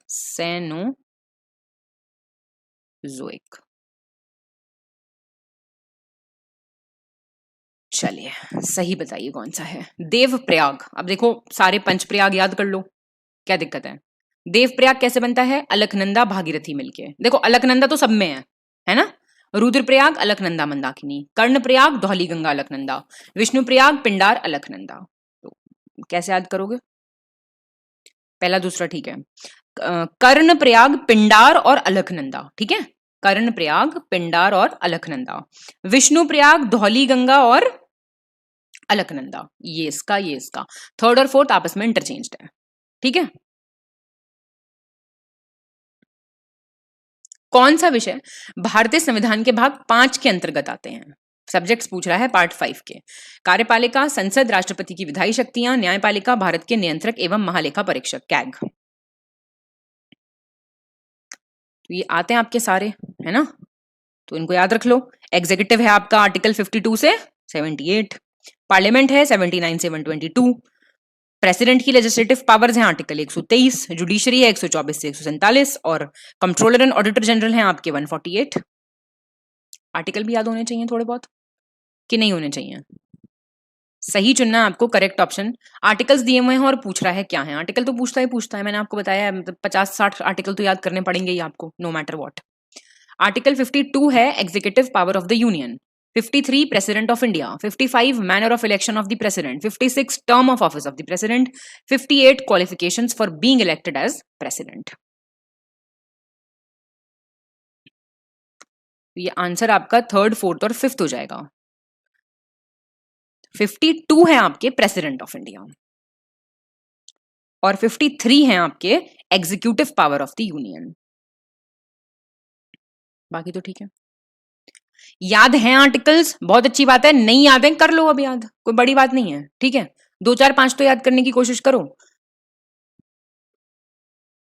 सही चुनो। फिर से आर्टिकल्स आ गए हैं। आर्टिकल 129 सुप्रीम कोर्ट जो है वो कोर्ट ऑफ रिकॉर्ड होगा, अभिलेख न्यायालय होगा। 85 संसद के सत्र, सत्रावासन और विघटन। 74 राष्ट्रपति को सहायता और सलाह देने के लिए मंत्रिपरिषद, काउंसिल ऑफ मिनिस्टर्स। 93 राज्यसभा का सभापति और उपसभापति, चेयरमैन और डेप्यूटी चेयरमैन। 89 लोकसभा के अध्यक्ष और उपाध्यक्ष। करेक्ट बताओ? 1 2 और 3 ठीक है बिल्कुल। आर्टिकल 93 है स्पीकर और डेप्यूटी स्पीकर ऑफ लोकसभा, ये 89 है उल्टा ये यहां पे। बाकी ठीक है, अब थोड़े बहुत आर्टिकल तो भाई याद करने पड़ेंगे, इसमें नहीं हम कुछ कर सकते। भारतीय संविधान की तीसरी अनुसूची विभिन्न उम्मीदवारों द्वारा ली जाने वाली शपथ या प्रतिज्ञान के संबंध में प्रावधान प्रदान करती है। ओथ्स एंड अफर्मेशंस की बात करती है। निम्नलिखित में से कौन सा उम्मीदवार भारतीय संविधान की तीसरी अनुसूची में सूचीबद्ध नहीं है? इनमें से किसकी ओथ अफर्मेशन इसमें नहीं दी हुई है? मेंबर ऑफ पार्लियामेंट की, सीएजी की, गवर्नर्स की या फिर जजेस ऑफ हाई कोर्ट्स की? तो ये राज्यों के राज्यपाल इसमें नहीं दे रखे, ठीक है। तो ये जो उम्मीदवार है ना, बता देती हूँ एक बारी, ये आपके इसमें सारे यूनियन मिनिस्टर आते हैं और मेंबर ऑफ पार्लियामेंट आते हैं, सुप्रीम कोर्ट के जज आते हैं, स्टेट के मिनिस्टर्स आते हैं, ये सब आते हैं इसमें। स्टेट लेजिस्लेचर के मेंबर भी आते हैं इसमें, हाई कोर्ट के जज भी, तो गवर्नर नहीं आते इसमें। सही चुनना आपको, करेक्ट। अब ये कह रहा है कुछ अमेंडमेंट, संशोधन दिए हुए हैं, याद करने पड़ेंगे संशोधन भी। 52nd अमेंडमेंट 1985 10th शेड्यूल आया इससे। 61st 1989 ऐसे ही याद करना, ये लंबे लंबे पढ़ के मत याद करने लग जाना। वोटिंग एज कम कर दी थी, 21 से 18 कर दी। 101 से जीएसटी आया। 42nd से सिस, SIS करके याद कर लो, सोशलिस्ट सेक्युलर इंटीग्रिटी ऐड किए गए प्रस्तावना में, प्रियम्बल में। बताओ ठीक है ये सारे। इसको वापस स्क्रॉल करती हूँ, पॉज करके फिर याद कर लेते हो। मतलब देखो, स्पून फीडिंग वाले बच्चे थोड़ी हो भाई, कमाल कर रहे हो, एसडीएम बनने वाले हो। ऐसे थोड़ी पॉज कर करके मैं बताऊं पढ़ लो, अब मत पढ़ो, कंटेंट पे ध्यान दो, टीचर कुछ खा रहा है नहीं खा रहा है इस पे ध्यान मत दो। मतलब ये तो बहुत ही बचकानी चीज हो गई ना, ये तो वो हो गई कि हाँ ट्रोल करेंगे ही हम तो बिना बात के। तो अभी समझो टेस्ट का ऑब्जेक्टिव क्या है, ठीक है। जो अच्छे बच्चे हैं वो मत बिगड़ जाना ये सब सुन के, ठीक है। सही विकल्प चुने, correct option. Dadra and Nagar Haveli जो है वो इंडियन यूनियन में जोड़ा गया 10th अमेंडमेंट से 1961। 22nd अमेंडमेंट से अलग स्टेट बनाया गया मेघालय, उस किस में से निकाल के? असम में से निकाल के। 37th अमेंडमेंट से असेंबली और काउंसिल ऑफ मिनिस्टर्स के लिए अरेंजमेंट किए गए अरुणाचल प्रदेश के लिए। और 38th अमेंडमेंट से डिक्लेरेशन ऑफ इमरजेंसी जो है, जो राष्ट्रपति द्वारा आपातकाल की घोषणा है, उसको गैर वाद्य योग्य बनाया गया। तो ये आपके ठीक हैं बिल्कुल सारे, ठीक है जी। तो मैं जरा अब हाईलाइट कर देती हूँ थोड़ा सा, जिससे आप थोड़ा सा फिर से रुक के इसको पॉज करके पढ़ लें। स्पून फीडिंग ही कर लो, चलो कर लो। पर गलत विकल्प चुने, इनकरेक्ट ऑप्शन। आयरलैंड से हमने क्या बोरो किया है? Nomination of members to the Rajya Sabha. United States से impeachment of the president. Canada से पार्लियामेंट्री प्रिविलेज, संसदीय विशेषाधिकार। और 1935 के भारत शासन अधिनियम से राज्यपाल का कार्यालय, ऑफिस। सी गलत है, ये parliamentary privilege UK London constitution से लिया गया है। निम्नलिखित विभिन्न अधिकारियों को भारत की वरीयता तालिका, टेबल ऑफ प्रेसिडेंस जो होता है, उसके हिसाब से आपको हायर से लोअर रैंक में अरेंज करना है। हर टेस्ट में एक क्वेश्चन आ रहा है, अगर ये अभी भी आपने प्रिपेयर नहीं किया है तो मत कीजिए। चलिए ठीक है, बताइए। फिलहाल देखो, छठे पे आएंगे आपके लोकसभा के स्पीकर, रैंक ऑर्डर 7th पे आते हैं फॉर्मर प्राइम मिनिस्टर, फिर 9A में आते हैं आपके CAG वरीयता में, और 11 में आते हैं आपके लेफ्टिनेंट गवर्नर्स। ये हो जाता है आंसर इसका। 1947 में घटित स्वतंत्र भारत के प्रथम मंत्रिमंडल के बारे में आपको बताना है। फेवरेट क्वेश्चन है यूपीपीसीएस का। पहली कैबिनेट इंडिपेंडेंट इंडिया की, इंटरिम गवर्नमेंट, बहुत क्वेश्चन पूछता है इनसे। बताओ। डॉक्टर राजेंद्र प्रसाद, 100 बार बताया, प्रसाद का मतलब खाने से है तो फूड एंड एग्रीकल्चर से रिलेटेड थे ये, ऐसे करके कितनी बार बता चुकी हूँ। मौलाना अबुल कलाम आजाद, एजुकेशन, बलदेव सिंह, डिफेंस, राजकुमारी अमृत कौर, हेल्थ। सारे ठीक हैं बिल्कुल। अब जैसे मौलाना तो ये बहुत होशियार होंगे, ऐसे करके याद कर लो। एजुकेशन, सरदार एकदम वो होते हैं पावरफुल, तो वो डिफेंस में आपकी हेल्प करेंगे। राजकुमार अमृत कौर, अमृत जो है, अमृत से आपकी हेल्थ अच्छी हो जाएगी, तो हेल्थ, ऐसे करके याद कर लो। ठीक है, मिलान करना आपको स्टेट का बनना और कब बनना है ना, स्टेट का बनना और कब बनना। चलो करो। तो बिहार आपका 1912, कर्नाटका और केरला दोनों ही 1956, केरला भी जोड़ लो इसमें। हरियाणा 1966, छत्तीसगढ़ आपका 2000। ठीक है जी, ए हो जाएगा। तो अब देखिए 61 सही चुनना है आपको।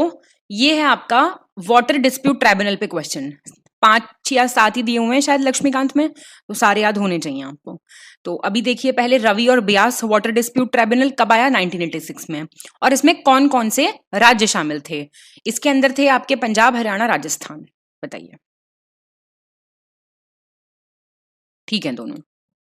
62 निम्नलिखित में से कौन सी समितियां, स्पेलिंग पे नहीं देखना है, जो हैं लोकसभा के अंतर्गत कार्य करती हैं। वाणिज्य समिति, श्रम समिति, पेट्रोलियम एवं प्राकृतिक गैस समिति, विदेश मामलों की समिति, अलग अलग कमिटीज होती है ना, तो वो बतानी है आपको। तो ये 2, 3, 4 करती हैं। तो आपकी जो कॉमर्स वाली जो कमिटी है ये राज्यसभा के अंडर है, ये वाली। विषम विकल्प, ऑड वन चुनना है आपको। स्टैब्लिशमेंट ईयर पूछ रहा है ये हाईकोर्ट्स की, तो मणिपुर का 2013 है, मेघालय का 2013, त्रिपुरा 13, सिक्किम 13। तो एक गलत है, देख लीजिए, डी गलत है। सिक्किम हाईकोर्ट आपका जो है 1975 से है, ना कि 2013 से। 64 सही चुनिए आप, करेक्ट। पहले लोकसभा के अध्यक्ष गणेश वासुदेव मावलंकर, भारत के प्रथम मुख्य चुनाव आयुक्त, chief election commissioner of India Sukumar Sen, S Sen जिनको बोलते हैं। भारत के प्रथम मुख्य सूचना आयुक्त, फर्स्ट चीफ इंफॉर्मेशन कमिश्नर वजाहत हबीबुल्ला। भारत के प्रथम केंद्रीय सतर्कता आयुक्त, first central vigilance commissioner Nittoor Srinivasa Rao. Correct बताइए। सारे ठीक हैं, और ये सारे प्लीज ध्यान रखना। 65 सही चुनिए, करेक्ट ऑप्शन। जो उपराष्ट्रपति हैं वो राष्ट्रपति को संबोधित करके अपना इस्तीफा देते हैं, रेजिग्नेशन। प्रधानमंत्री देते हैं राष्ट्रपति को संबोधित करके। उच्चतम न्यायालय के न्यायाधीश लोकसभा के अध्यक्ष को संबोधित करते हैं और त्यागपत्र देते वक्त, और राज्यपाल उपराष्ट्रपति को संबोधित करके अपना इस्तीफा देते हैं। आपको बताना है कौन सा सही है। पहला और दूसरा सही है। जज जो हैं सुप्रीम कोर्ट के वो प्रेसिडेंट को करते हैं एड्रेस, ठीक, और गवर्नर करते हैं प्रेसिडेंट को। इनको क्यों करेंगे मतलब। नवीनतम ऊर्जा सांख्यिकी data 2023, latest energy statistics data 2023, correct बताना है। यूपी का जो रैंक है वो इंस्टॉल्ड कैपेसिटी बायो पावर की बात करें तो वो है तीसरा। हाइड्रो पावर की स्थापित क्षमता में यूपी है चौथे पे, कोयले की स्थापित क्षमता में यूपी है दूसरे पे, और थर्मल पावर की स्थापित क्षमता में इंस्टॉल्ड कैपेसिटी में यूपी है थर्ड। ये वाले प्लीज देखो, थोड़ा सा रटने पड़ेंगे आपको। 3 और 4 ठीक है, तो जो ठीक है ना, तो जैसे कोल है तो यूपी की बात हो रही है तो पता ही है, सेकंड याद कर लो। फिर आपका थर्मल पावर में यूपी थर्ड है, ऐसे याद कर लो। अब गलत क्या हुआ, बायो पावर में यूपी सेकंड है, थर्ड नहीं है। हाइड्रो पावर में यूपी सेकंड है, तो 3 में सेकंड है, 1 में थर्ड है। वर्ष 2021 में ग्लासगो यूनाइटेड किंगडम में कॉप 26 हुआ था, बहुत फेमस है, आप जानते हैं, ये आपको याद रखना है। उसके टारगेट क्या क्या थे? 2070 तक नेट शून्य उत्सर्जन के लक्ष्य को प्राप्त करना, 2030 तक अपनी ऊर्जा आवश्यकताओं का 50% अक्षय ऊर्जा से लेके आना, मतलब रेन्यूएबल एनर्जी से, और 2030 तक 500 गीगावाट गैर जीवाश्म ऊर्जा क्षमता तक पहुंचना। 2005 के स्तर से 2030 तक अर्थव्यवस्था की जो कार्बन तीव्रता है, इंटेंसिटी है, उसको 45% तक कम करना, और अब से 2030 तक कुल अनुमानित कार्बन उत्सर्जन में 1 अरब टन की कमी, 1 बिलियन टन्स का रिडक्शन प्रोजेक्ट करना। बताओ, अच्छा क्वेश्चन है, देखो ध्यान रखना इसमें, क्या कहाँ खेलेगा मैं बताती हूँ। 2070 को 2050 कर देगा, 50% यहाँ चेंज कर सकता है, तो ये वाली थोड़ी सी चीजें प्लीज ध्यान रखना। 1 बिलियन को 1 ट्रिलियन कर देगा, 1 मिलियन कर देगा, यहाँ पे खेलेगा। ठीक, सही विकल्प चुनो, चूज द करेक्ट ऑप्शन। ये कुछ डेज दिए हुए हैं। 14 नवंबर विश्व ऊर्जा संरक्षण दिवस, 22 मई विश्व आर्द्र भूमि दिवस, 2 फरवरी विश्व जैव विविधता दिवस, और 22 मार्च विश्व जल दिवस, वर्ल्ड वाटर डे। और आप मुझे इनकी थीम कमेंट करके बताइए जरा। तो पहला और चौथा ठीक है बिल्कुल। 22 मई आपका वर्ल्ड बायोडाइवर्सिटी डे होता है, और 2 फरवरी आपका वर्ल्ड वेटलैंड्स डे होता है। और प्लीज थीम्स बताइए मुझे इनकी लेटेस्ट, कमेंट कीजिए, मिलान कीजिए। Match the following folk theatre और उनका स्टेट। 10 काठिया, अंक्यानाट, जुशिन, भंडैती। तो ये हो जाएगा आपका 10 काठिया आपका है उड़ीसा, अंक्यानाट होता आपका असम में, जुशिन होता आपका कश्मीर में, और भंडैती होता आपका बुंदेलखंड वाले इलाके में। ठीक, गलत चुनना है आपको, इनकरेक्ट। पॉटरी, मिट्टी के बर्तनों के नाम और कहां से उनकी उत्पत्ति हुई है, जैसे ब्लू पॉटरी जयपुर की, काली वाली उखरूल, कारीगरी कटक, कागजी अलवर। सी गलत है, कारीगरी पॉटरी आपकी तमिलनाडु की है, बाकी ठीक है। सही चुनना है करेक्ट ऑप्शन। सर्वोच्च न्यायालय के जो न्यायाधीश हैं उनके रूप में नियुक्ति की ऊपरी अपर एज लिमिट क्या है? 65 साल। संघ लोक सेवा आयोग के सदस्य के रूप में नियुक्ति, ये मेंबर की बात कर रहा है यूपीएससी के, 65 इयर्स। और जज हाईकोर्ट के 62 साल है, और स्टेट पब्लिक सर्विस कमीशन के 62 साल है। अपर एज लिमिट पूछ रहा है हर एक की, एक क्वेश्चन में एक ही चीज इसलिए दी जा रही है जिससे आपको कंफ्यूजन ना हो। ठीक है बिल्कुल, तो आप थोड़ा सा देख सकते हैं इसमें, है ना, किसकी 65 है किसकी 62 है। सही चुनिए करेक्ट ऑप्शन। क्रांतियां, रेवोल्यूशंस नहीं आए थे, जैसे कृष्ण क्रांति, ब्लैक किसके रिलेटेड है? Mineral oil. भूरी, ब्राउन, गैर परंपरागत ऊर्जा एवं उर्वरक उत्पादन। अमृत क्रांति, नदियों को जोड़ने की योजना है, इंटरलिंकिंग फॉर रिवर्स के लिए। बताओ, ठीक है तीनों, सही चुनो करेक्ट ऑप्शन। साइला डांस करके एक डांस होता है, वो बाइगा ट्राइब है जनजाति, उसके पुरुष करते हैं। अरुणाचल प्रदेश में विवाह के दौरान जा जिन जा ये लोकगीत गाते हैं वो लोग। और जात्रा गुजरात का सबसे प्राचीन लोक नृत्य कीर्तन है, ओल्डेस्ट फोक डांस कीर्तन गुजरात का। पहला दूसरा ठीक है, वेस्ट बंगाल का कीर्तन है ये। सही चुनिए करेक्ट ऑप्शन। दूध में केसीन नाम का एक प्रोटीन मिलता है। जौ की फसल में मिलता है जीन प्रोलैमिन, बार्ले क्रॉप में प्रोटीन है ये भी। गेहूं, मक्के, राई में ग्लूटेन नाम का प्रोटीन मिलता है। वो आजकल कहते हैं नहीं, we are allergic to gluten, है होते हैं कुछ लोग, लेकिन कुछ लोग तो बिना जबरदस्ती गेहूं में छोड़े बैठे हैं। ग्लूटेन क्या होता है आप जानते हैं? ग्लूटेन से खिंचाव आता है आटे में। वो होता है आपकी घर में लेडीज जेंट्स जो भी खाना बनाते हैं, आटा जब हम आटा गूंथ रहे हैं तो आटा गूंथ के थोड़ी देर रख देना चाहिए कहते हैं, तो उससे ग्लूटेन एक्टिवेट होता है। और मैदे में और ग्लूटेन होता है। अब मक्के का आटा होता है, मक्के का रोटी क्यों टूटती है बनते वक्त? क्योंकि उसमें खिंचाव नहीं होती ना, लचक नहीं होती, तो वो ग्लूटेन नहीं होता उसमें, इसलिए नहीं होता। बाजरे की और टूटती है, ये है इनके पीछे का लॉजिक। खैर, पहला ठीक है। मिल्क का ठीक है। जीन प्रोलामिन जो है ये प्रोटीन पाया जाता है मेज में, मक्के में। और ग्लूटेन पाया जाता है व्हीट, बार्ले, इन सब में, मक्के में नहीं होता। मैंने बताया ना आपको, ग्लूटेन मक्के में नहीं होता।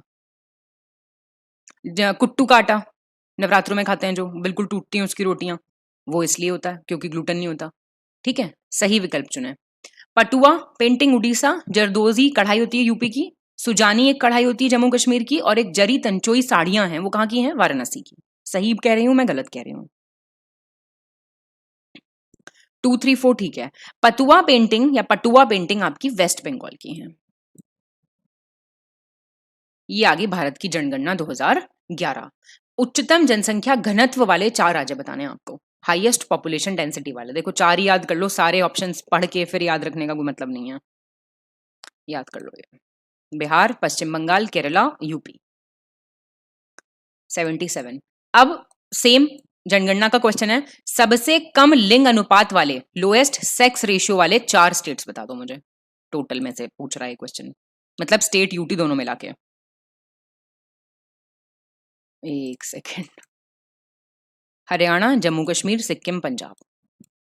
एज इट इज याद करो, कहीं नोट बनाते चलो, छोटा सा पापा पिक वगैरह भी दे रखी है सर ने, वो पढ़ लो, रिवाइज करते रहो।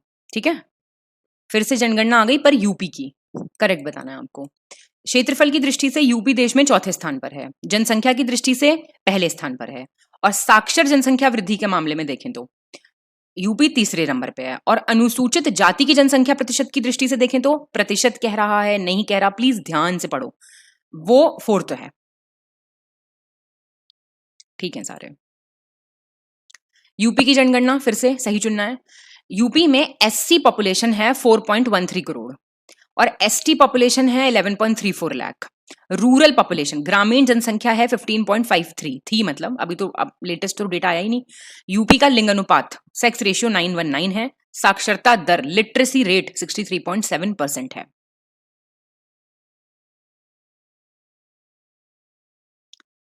वन, 2 और 3 ठीक है। सेक्स रेशियो 912, ध्यान देना 919 नहीं है, 67.7% है, ना कि 63.7।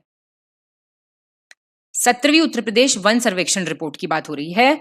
टॉप 3 डिस्ट्रिक्ट बताइए जहां पे हाईएस्ट परसेंटेज है फॉरेस्ट कवर का। टॉप 3 डायरेक्ट याद कर लो, सोनभद्र, चंदौली, चित्रकूट। 17वीं यूपी फॉरेस्ट सर्वे रिपोर्ट की बात हो रही है, इनकरेक्ट बताना है। सबसे अधिक अति सघन वन को कितने टाइप के वन है, कितनी बार बताया मैंने? मीडियम डेंस, डेंस, वीडीएफ, सब बताया नहीं बताया? मिसलेनियस का वीडियो भी देखा होगा। तो अति सघन वन कितने का जो एरिया है सबसे ज्यादा कहां पे है? लखीमपुर केरी। और सबसे ज्यादा मध्यम सघन वन कहां पे है? सोनभद्र में। सबसे ज्यादा खुले ओपन फॉरेस्ट कहां मिलेंगे? सहारनपुर में। और बुशेस, झाड़ियां सबसे ज्यादा कहां मिलेंगी? आगरा में। सी गलत हो गया। सबसे ज्यादा खुले वन ओपन फॉरेस्ट का एरिया है सोनभद्र। सोन लिख रही हूं बस, ठीक है, ना कि सहारनपुर। फिर से 17th India state of forest report, UP की नहीं, स्टेट वालों को ज्यादा मेहनत करनी पड़ती है, 2 याद करनी पड़ती हैं। कुल भौगोलिक क्षेत्र के प्रतिशत के संदर्भ में मिजोरम का सबसे अधिक वन क्षेत्र है। कुल भौगोलिक क्षेत्र के प्रतिशत के मामले में अरुणाचल दूसरा है, तीसरे पे आपका मेघालय है, और चौथे पे आपका है मणिपुर। बात हो रही है highest forest cover in terms of percentage. ठीक है, बिल्कुल। फॉरेस्ट रिपोर्ट इंडिया की, आपको बताना है टॉप 3 स्टेट जहां पे सबसे ज्यादा मैनग्रूव कवर है। मैनग्रूव पे क्वेश्चन बहुत आता है, मैनग्रूव बहुत इंपॉर्टेंट होते हैं क्योंकि, ठीक है। उड़ीसा, महाराष्ट्र और कर्नाटका, याद रखना। गलत विकल्प चुनना आपको, ये अंतरराष्ट्रीय संगठन दिए हुए हैं, उनके मुख्यालय दिए हुए हैं, तो बताइए। चलिए सॉल्व भी कर लेते हैं इस क्वेश्चन को साथ साथ। सबसे पहले तो आप देखेंगे यूनाइटेड नेशंस का मुख्यालय कहां पे है? कहां पे है? ये है आपका सैन फ्रांसिस्को। तो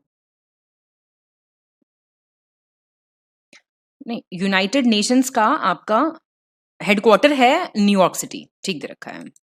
फिर इंटरनेशनल क्रिमिनल कोर्ट का है आपका हेग, नीदरलैंड्स, ठीक है। वर्ल्ड हेल्थ ऑर्गेनाइजेशन का हेडक्वार्टर जेनीवा, स्विट्जरलैंड। और NATO, North Atlantic Treaty Organization का है ब्रसल्स, बेल्जियम में, ना कि वियना, ऑस्ट्रिया में। ठीक, सही चुनना आपको, करेक्ट। केंद्रीय नारियल अनुसंधान संस्थान, central coconut research institute Kasaragod, केंद्रीय कपास अनुसंधान संस्थान भोपाल, केंद्रीय ईंधन अनुसंधान संस्थान देहरादून और केंद्रीय वन अनुसंधान संस्थान धनबाद। बताइए कौन सा सही है? पहला ठीक है। सेंट्रल कॉटन रिसर्च इंस्टीट्यूट है नागपुर में, ध्यान देना। अब नागपुर कहाँ, ये तो ना बताने की जरूरत है ना। सेंट्रल फ्यूल रिसर्च है धनबाद में, धनबाद कहाँ है, चलिए धनबाद बताइए कहाँ है मुझे। और फॉरेस्ट रिसर्च है आपका देहरादून में, ठीक है। प्रधानमंत्री किसान सम्मान निधि योजना के तहत दिसंबर 2023 तक 2.62 करोड़ किसानों को कितने करोड़ रुपए डीबीटी, डायरेक्ट बेनिफिट ट्रांसफर के माध्यम से दिए जा चुके हैं, ये पूछ रहा है क्वेश्चन। 63,000 करोड़, याद रखना, इंपॉर्टेंट क्वेश्चन है। यूपी का बजट 2023-24 के संबंध में आपको सही बताना है, करेक्ट ऑप्शन। 1100 करोड़ रुपए दिए गए हैं फ्री वाटर सप्लाई, पानी की आपूर्ति के लिए निःशुल्क। और वित्त वर्ष 2025 में 5.1% कृषि विकास दर का लक्ष्य रखा गया है। एग्रीकल्चरल ग्रोथ रेट कितना, 5.1%। बताइए, दोनों ठीक है, सही चुनिए करेक्ट ऑप्शन। वित्त मंत्री के अनुसार डार्क जोन में एक नई निजी ट्यूबवेल कनेक्शन देने पर लगी रोक हटा दी गई है, जिससे करीब 1 लाख किसानों को सीधा सीधा फायदा होने वाला है। 2023-24 में अक्टूबर 2023 तक लगभग 37 लाख किसान क्रेडिट कार्ड जो हैं वो डिस्ट्रीब्यूट किए जा चुके हैं, ये भी ठीक है। उत्तर प्रदेश बजट 2023-24 का ही क्वेश्चन है। ईज ऑफ डूइंग बिजनेस जो रैंकिंग होती है उसमें यूपी का पोजीशन आ गया है 14वें स्थान से किस स्थान पे, मतलब उछल गई है अब रैंक, अच्छी रैंक हो गई है, क्या रैंक हो गई है, पर सेकंड हो गई है रैंक, बढ़िया है ना, खुशी की बात है। तो सही चुनना है आपको करेक्ट ऑप्शन।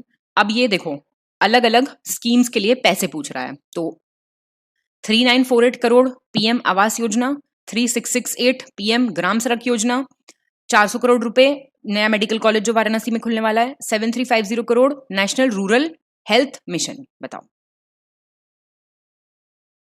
ठीक है सारे, है ना।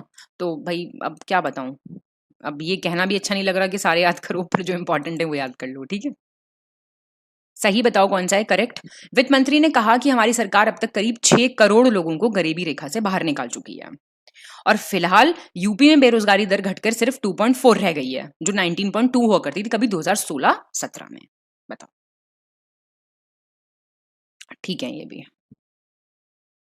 निम्नलिखित में से किस योजना के तहत केंद्रीय बजट 2024-25 के अनुसार हमारे युवाओं की उद्यमशीलता आकांक्षाएं क्या होती हैं, एंटरप्रेन्योरियल एस्पिरेशंस, आजकल हर कोई एक एंटरप्रेन्योर है, उस इन एस्पिरेशंस को पूरा करने के लिए 22.5 लाख करोड़ रुपए के लिए कुल 43 करोड़ ऋण स्वीकृत किए गए हैं। तो आपको बताना है कौन सी स्कीम के अंतर्गत करा जा रहा है ऐसा। तो ये है पीएम मुद्रा योजना, इंपॉर्टेंट है, इंपॉर्टेंट स्कीम्स पे देखो थोड़ा सा ध्यान देना पड़ेगा। ये जो इंटरिम बजट आया था, अच्छा इंटरिम बजट क्या होता है, कोई बता सकता है मुझे, what is an interim budget, किसे कहते हैं इंटरिम बजट? वो बजट जो मतलब पूरा का पूरा, क्योंकि इस साल इलेक्शन ईयर है तो इसलिए एक इंटरिम बजट प्रेजेंट करती है सेंट्रल गवर्नमेंट ही, अगर उनके पास टाइम नहीं होता है फुल बजट प्रेजेंट करने का या फिर जनरल इलेक्शंस आसपास होते हैं, सिंपल सा फर्क ये है, ठीक है। और पहला इंटरिम बजट जो प्रेजेंट किया था वो किसने किया था, षणमुगम शेट्टी जी ने किया था। 1947 से 49 वो फाइनेंस मिनिस्टर थे, पहले फाइनेंस मिनिस्टर थे, तो उन्होंने ही पहला इंटरिम बजट सबसे पहले पेश किया था। तो ये क्वेश्चन 2 आ सकते हैं, इसलिए आपको बता दिए गए हैं। तो अभी आपको बताना है कि क्या है मामला। ट्रिपल तलाक को अवैध बना दिया गया है, लोकसभा और राज्य विधानसभाओं में महिलाओं के लिए 1/3 सीटें रिजर्व कर दी गई हैं। पीएम आवास योजना के तहत ग्रामीण इलाकों में 70% से ज्यादा घर महिलाओं को एकल या संयुक्त मालिक के रूप में दे दिए गए हैं, ठीक है। ये भी सारे फिर से आपका इंटरिम बजट की बात आ गई है, ये बात हो रही है प्रधानमंत्री आवास योजना रूरल की, ग्रामीण की। कोविड के कारण उत्पन्न चुनौतियों के बावजूद प्रधानमंत्री आवास योजना ग्रामीण का कार्यान्वयन जारी रहा और भारत सरकार 2 करोड़ घरों के लक्ष्य को प्राप्त करने के काफी नजदीक है। परिवारों की संख्या में वृद्धि के कारण उत्पन्न होने वाली आवश्यकता को पूरा करने के लिए अगले 5 वर्षों में 2 करोड़ अतिरिक्त घरों का निर्माण कार्य भी शुरू किया जाएगा। बताइए कौन सा सही है। तो बी ठीक है आपका।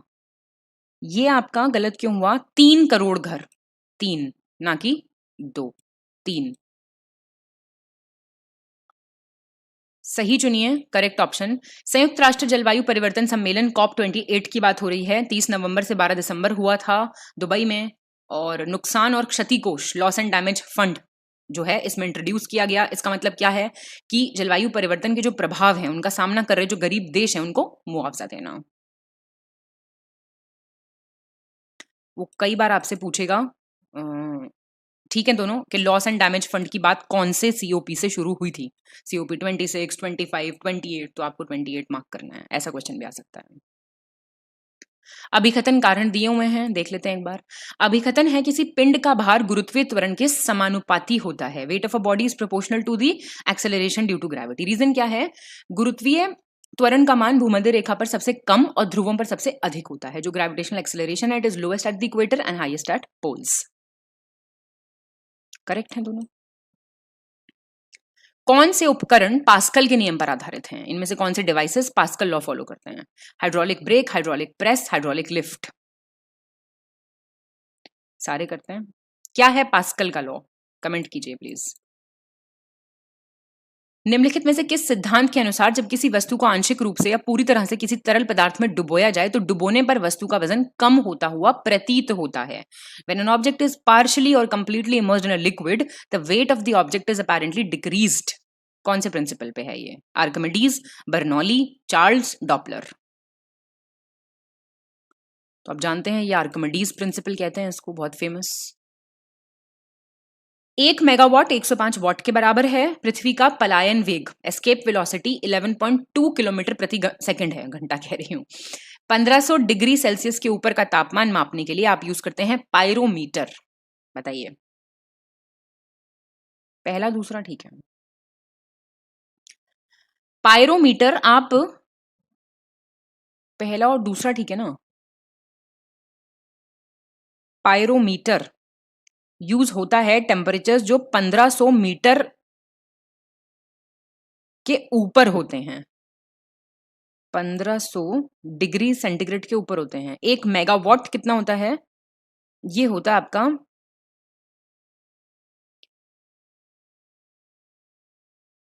106 होना चाहिए।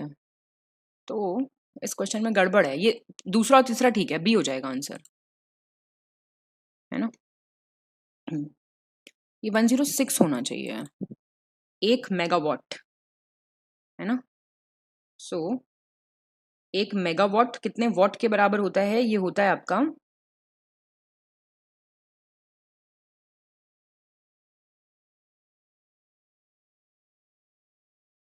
हम्म हम्म हम्म हम्म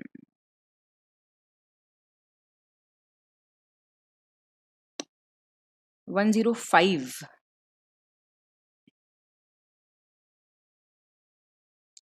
सो मेथड अलग अलग होते हैं कैलकुलेशन के। 1000 1 मेगावाट होगा 1000 वॉट्स, 105 वॉट लिखा हुआ है यहाँ पे। एक सेकेंड।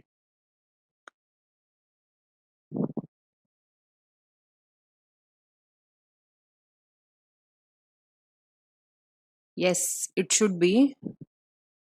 वो होता है ना, पावर को आप 1e+6 कर देते हैं। हाँ तो पहला ही गलत हो जाएगा। ये तो ठीक है बिल्कुल। पायरोमीटर बहुत हाई टेम्परेचर्स नापने के काम आता है।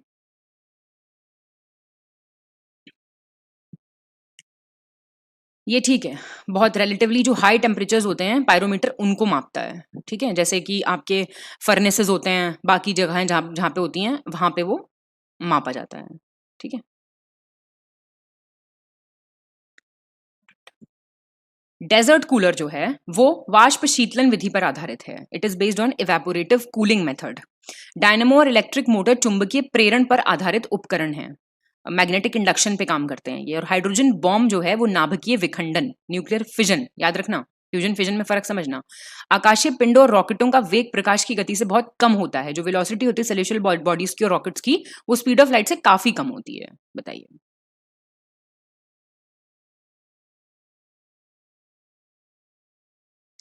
तो इसका आंसर हो जाएगा आपका बी। 1, 2 और 4 ठीक है। देखो हाइड्रोजन बॉम्ब न्यूक्लियर फ्यूजन पे काम करता है। मैंने बताया ना आपको दोनों का, संलयन पे, संलयन और विखंडन दोनों में फर्क समझना। और ये तो ये फ्यूजन हो जाएगा यहाँ पे। वॉशिंग मशीन जो है वो अपकेंद्रण के सिद्धांत पे काम करती है, सेंट्रीफ्यूगेशन पे। बॉल पेन गुरुत्वाकर्षण बल के सिद्धांत पर कार्य करता है, ग्रेविटेशनल फोर्स पे। पेंडुलम जो है वो सर्दियों में तेज चलती है, और दूध को मथने पर, घर में मक्खन निकालते हैं ना, उसमें अभिकेंद्रीय बल का वो एक उदाहरण है, मतलब सेंट्रीपिटल फोर्स का उदाहरण है वो। 1 2 3 ठीक है, ये भी सेंट्रीफ्यूगल फोर्स का उदाहरण है। ठीक है, अब आपको बताना है नाभिक में उपस्थित मूल कण प्रोटॉन और न्यूट्रॉन। बेसिक पार्टिकल्स कौन से होते हैं? Proton, neutron. इनको क्या कहते हैं? न्यूक्लियॉन्स। नाभिक में उपस्थित प्रोटॉनों की संख्या को परमाणु संख्या कहते हैं। Number of protons present in the nucleus को क्या कहते हैं? Atomic number. और किसी परमाणु में उपस्थित न्यूक्लियनों, न्यूक्लियन क्या हो गया? जो अभी ऊपर देख के आए हो पहले सेंटेंस में, उनको कहते हैं मास नंबर, द्रव्यमान संख्या। बताओ, ठीक है ये भी। किन यौगिकों में विद्युत संयोजी, सहसंयोजक तथा उप सहसंयोजक तीनों प्रकार के बंध पाए जाते हैं? ध्यान देना, किस में तीनों टाइप के बॉन्ड, इलेक्ट्रोवेलेंट, कोवेलेंट, कोवेलेंट पाए जाते हैं? बताओ मुझे। अमोनियम क्लोराइड में, अमोनियम ब्रोमाइड में, नाइट्रिक एसिड में, दोनों में। ठीक है, नाइट्रिक एसिड में आपको मिलेंगे कोवेलेंट और कोऑर्डिनेशन बॉन्ड। निम्नलिखित रासायनिक परिवर्तनों से संबंधित आपको सही चुनना है। केमिकल चेंजेस, केमिकल चेंज क्या है? कागज का जलना, भोजन का पकना, कोयले का जलना, पानी का भाप में बदलना। तो 1 2 3 हो जाएगा ना। वाटर और मतलब पानी से स्टीम बनना तो सिर्फ क्या है आपका? भौतिक परिवर्तन है, फिजिकल चेंज है, केमिकल तो कुछ नहीं बदल रहा है इसमें। ऐसे हाइड्रोकार्बन जिनमें 2 कार्बन परमाणु द्विबंध से जुड़े होते हैं उन्हें एल्कलीन कहते हैं, linked by a double bond. 10th class की केमिस्ट्री है ये। सोडा वाटर की बोतल खुलने पर निकलने वाली गैस कार्बन डाइऑक्साइड है। पेट्रोल और डीजल के अपूर्ण रूप से जलने पर कार्बन मोनोऑक्साइड गैस उत्पन्न होती है, और प्रथम विश्व युद्ध में कार्बन मोनोऑक्साइड गैस का उपयोग किया गया था। बताइए। तो 1 2 और 3 सही है। मस्टर्ड गैस, बहुत फेमस क्वेश्चन है ये तो। मस्टर्ड गैस का उपयोग किया गया था। ठीक है, वेल्डिंग में हाइड्रोजन और एसिटिलीन का उपयोग होता है। वेल्डिंग देखा तो है आपने, वो करते रहते चश्मा पहन के। फॉस्फीन का उपयोग स्मोक स्क्रीन बनाने में किया जाता है।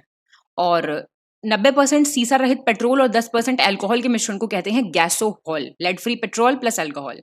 लाफिंग गैस नाइट्रस ऑक्साइड है। ठीक है, ये भी सारे। एथाइल अल्कोहल चीनी के किण्वन द्वारा निर्मित होता है। एथाइल अल्कोहल कैसे होता है? फर्मेंटेशन ऑफ शुगर से। मिथाइल अल्कोहल को वुड स्पिरिट कहते हैं। सिल्वर ब्रोमाइड का उपयोग क्लाउड सीडिंग, जो आर्टिफिशियल बारिश नहीं कराई जाती है, दिल्ली में भी बात चल रही थी केजरीवाल सरकार की, खैर अभी तो मुख्यमंत्री परेशानी में है, लेकिन बात हो रही थी पीछे कि जो बादल होते हैं उनमें स्प्रे कर देते हैं सिल्वर ब्रोमाइड और सिल्वर आयोडाइड, उससे बारिश हो जाती है। एलिथ्रिन एक सिंथेटिक पायरेथ्रोइट कीटनाशक है जिसका उपयोग मच्छर भगाने वाली दवाइयों में किया जाता है, मॉस्किटो रिपेलेंट्स में किया जाता है। ठीक है, 1 2 4 ठीक है। ये आपका तीसरा मैंने कहा था ना, सिल्वर आयोडाइड, ब्रोमाइड नहीं होता, ज्यादातर यूज होता है सिल्वर आयोडाइड। मेलेटोनिन को अंधेरे का हार्मोन या रात का हार्मोन कहा जाता है, हार्मोन ऑफ डार्कनेस और हार्मोन ऑफ लाइट। लाइकन्स क्या है? फंजाई और एल्गाई से मिलके बनते हैं, कवक और शैवाल से मिलके बनते हैं। बीटा अमाइलाइड प्रिकर्सर प्रोटीन खतरनाक मस्तिष्क रोग एल्जामाइर का कारण बनता है। जो बीटा अमाइलाइड प्रिकर्सर प्रोटीन है, इट कॉजेज एल्जामाइर्स। टायरोसिन एक अमीनो एसिड है जो प्रोटीन से भरपूर खाद्य पदार्थों में मौजूद होता है। जिनमें प्रोटीन होगा उसमें टायरोसिन मिलेगा आपको। क्वेश्चन कह रहा है ऐसा। ठीक है, ये भी करेक्ट चुनना आपको। अग्नाशय जो है वो एक मिश्रित ग्रंथि है। पैंक्रियाज मिक्स्ड ग्लैंड है, इससे पाचक एंजाइम का स्रावण होता है। अग्नाशय की लैंगरहैंस की जो दुपिकाएं होती हैं उनकी बीटा कोशिकाओं से इंसुलिन हार्मोन का स्रावण होता है। इंसुलिन हार्मोन कहां से निकलता है? Beta cells of the islets of Langerhans, ऐसे याद करते हैं ना। अग्नाशय की लैंगरहैंस की दुपिकाओं की अल्फा कोशिकाओं से ग्लूकागॉन हार्मोन निकलता है, और अग्नाशय की लैंगरहैंस की द्वीपिका की डेल्टा कोशिकाओं से सोमास्ट्रोस्टिन नामक हार्मोन का स्रवण होता है। डेल्टा बीटा अल्फा सबसे बता दिया क्या क्या होता है, बताओ। ठीक है सारे। मिनेमाटा जो रोग है वो कब होता है? जब शरीर में पारे की अधिकता हो जाए, excess of mercury in the body. और मिथ्या कंडुआ या झूठा कंडुआ धान की फसल का एक कवक रोग है, हिंदी में भी इसको यही कहते हैं, फंगल डिजीज है पैडी क्रॉप का। पिट्यूटरी ग्रंथि को शरीर की मास्टर ग्रंथि कहा जाता है, मानव शरीर की सबसे छोटी अंतःस्रावी ग्रंथि है। पिट्यूटरी ग्लैंड मास्टर ग्लैंड है, स्मॉलेस्ट एंडोक्राइन ग्लैंड है ह्यूमन बॉडी का। सही है, सही चुनिए फिर से। कसकाटा अमरबेल जो है एक पूर्ण तना परजीवी पौधा है, स्टेम पैरासिटिक प्लांट है। चंदन का पेड़ आंशिक जड़ परजीवी है, पार्शियल रूट पैरासाइट है। आम के पेड़ पर एपिफाइट के रूप में उगने वाला आर्किड पौधा सहभोजिता का एक उदाहरण है। पढ़ा है नहीं पढ़ा एनवायरमेंट, बस ये बताओ। और घटपर्णी नेपेंथेंसी परिवार का एक कीटभक्षी पौधा है, जो पौधे मुख्यतः शाकाहारी हैं। पिचर जो है एक इंसेक्टिवोरस प्लांट है, और ये जो प्लांट्स हैं ये हर्बिवोरस होते हैं एक्चुअली। ठीक है, ये भी सारे। अब ये आविष्कारक पूछ रहा आपसे, जैसे किण्वन फर्मेंटेशन, कुरुसोवा। चलो इसको डायरेक्टली सॉल्व करेंगे क्वेश्चन को, देख लो एक बारी। तो फर्मेंटेशन आपका जो है, इसके इन्वेंटर थे लुई पास्चर, ठीक है, लुई पास्चर, एलपी लिख देते हैं। पेनिसिलिन के अलेक्जेंडर फ्लेमिंग, बिल्कुल ठीक है। स्मॉल पॉक्स एडवर्ड जेनर, ठीक है। और सेल थ्योरी के आपके श्लाइडन और श्वान, ठीक है। ये citric acid, tartaric acid, malic acid, ये सब जैम, जेली, मार्मलेड्स नहीं होते, मार्मलेड्स ब्रेड पे लगा के खाते हैं, उस सब में यूज करते हैं इनको। दूध संरक्षण के लिए benzoic acid, formalin, salicylic acid का यूज होता है मिल्क प्रिजर्वेशन के लिए। और पेपाइन करके एक एंजाइम होता है जो कि रॉ पाइनएप्पल का जो दूध होता है उससे निकाला जाता है, कच्चे अनानास के दूध से। पपाइन भैया पपीते से निकलता है, कहाँ से अनानास आ गया इसमें? पपायन पपीता, पपाया से निकलता है ये। मैच कीजिए, ये कुछ नगर हैं और उनके सरनेम देख लीजिए। इस क्वेश्चन को एक बार प्लीज पॉज करके। चंदौली है राइस बाउल, धान का कटोरा। मेरठ है कैंची नगर। हाथरस है एसफेटिडा और गुलाल सिटी, हींग और गुलाल सिटी। और जौनपुर है Siraj of the east, famous है सबसे। इन मेजर स्कूल्स को क्रोनोलॉजिकल ऑर्डर में आपको अरेंज करना है। यूपी के हैं सारे। राज्य ललित कला अकादमी, आपका उत्तर प्रदेश संगीत नाटक अकादमी, भारतीय हिंदू नाट्य अकादमी, college of arts and crafts. तो राज्य ललित कला अकादमी कहाँ पे है? लखनऊ में है, 1962 की है। ये भी लखनऊ में 1969, this is also in Lucknow 1975। ये भी लखनऊ में है 1911। ये हो जाएगा आंसर। मैच द फॉलोइंग करना आपको, इंडस्ट्री और city. Baidyanath Ayurvedic medicine firm कहां पे? नैनी। ये भी आप पहले मैच करो, फिर मैं आपको बताती हूँ। ये नैनी ठीक दे रखा है, Prayagraj. Rail wheel factory Raebareli में है। स्कूटर्स इंडिया लिमिटेड लखनऊ में है, और कोरबा वाली आपकी अमेठी में है। तो ठीक है, ये बी है आंसर। आपको सही ऑप्शन चुनना है। थर्मल पावर यूनिट्स की बात हो रही है, अब फिर से आप चेक कीजिए इस क्वेश्चन को। अच्छे क्वेश्चन है ये वो है, ब्राउनी पॉइंट्स मिल जाएंगे आपको इनसे, अगर ऐसे सवाल सही हो गए पेपर में। तो ज्यादातर बच्चों के गलत होते हैं ये। शक्ति नगर आपका सोनभद्र में है। तांडा आपका अंबेडकर नगर में है। दादरी आपका गौतम बुद्ध नगर में है, गौतम बुद्ध नगर। और ऊंचाहर आपका रायबरेली में है। बी ठीक हो गया ना। 2011 सेंसस के हिसाब से आपको 3 ऐसे जिले चुनने हैं जहां पे सर्वाधिक नगरीय जनसंख्या है, तो चुन लीजिए। 2, 3, 4 हो जाएगा, गाजियाबाद, लखनऊ और कानपुर नगर।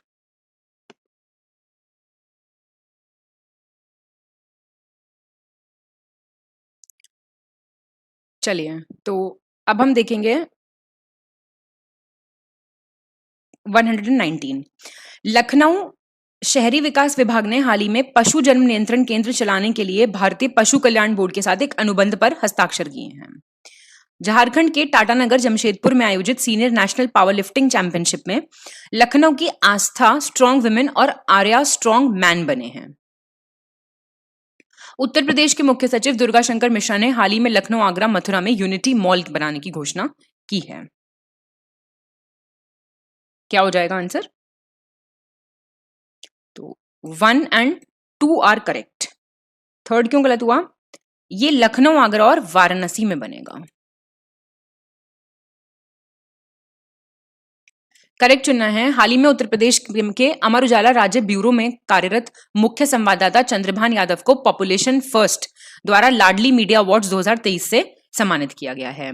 और यूपी के चीफ मिनिस्टर योगी आदित्यनाथ जी ने रिसेंटली भूमि पूजन किया था। नेवल गैलेंट्री म्यूजियम कंस्ट्रक्शन हो रहा था जहां पे CG city Ekana stadium Lucknow में।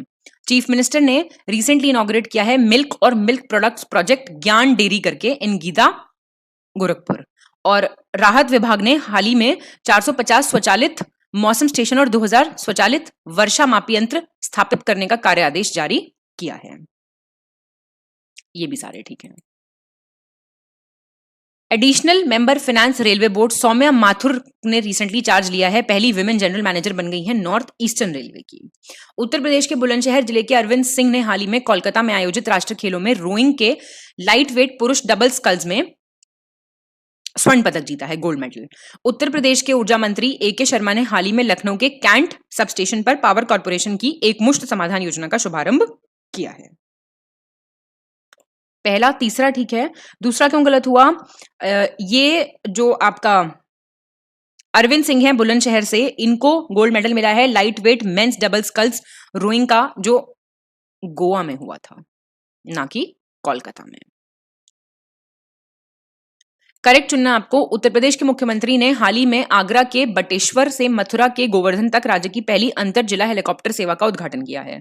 उत्तर प्रदेश के जौनपुर का वीर बहादुर सिंह पूर्वांचल विश्वविद्यालय हाल ही में राष्ट्रीय मूल्यांकन एवं प्रत्यायन परिषद ग्रेडिंग में A+ की इनको ग्रेडिंग मिल गई है। शिकायत निवारण प्रणाली यानी आपका IGRS पोर्टल जो है, इसमें जन शिकायतों के निस्तारण को लेकर मासिक रैंकिंग जारी होती है। उसमें अलीगढ़ जो है वो टॉप पे आया है। फर्स्ट और सेकंड ठीक है। ये आपका जो फर्स्ट पे आया है दैट इज आजमगढ़। ये ध्यान देना प्लीज, ये क्वेश्चन पक्का आएंगे।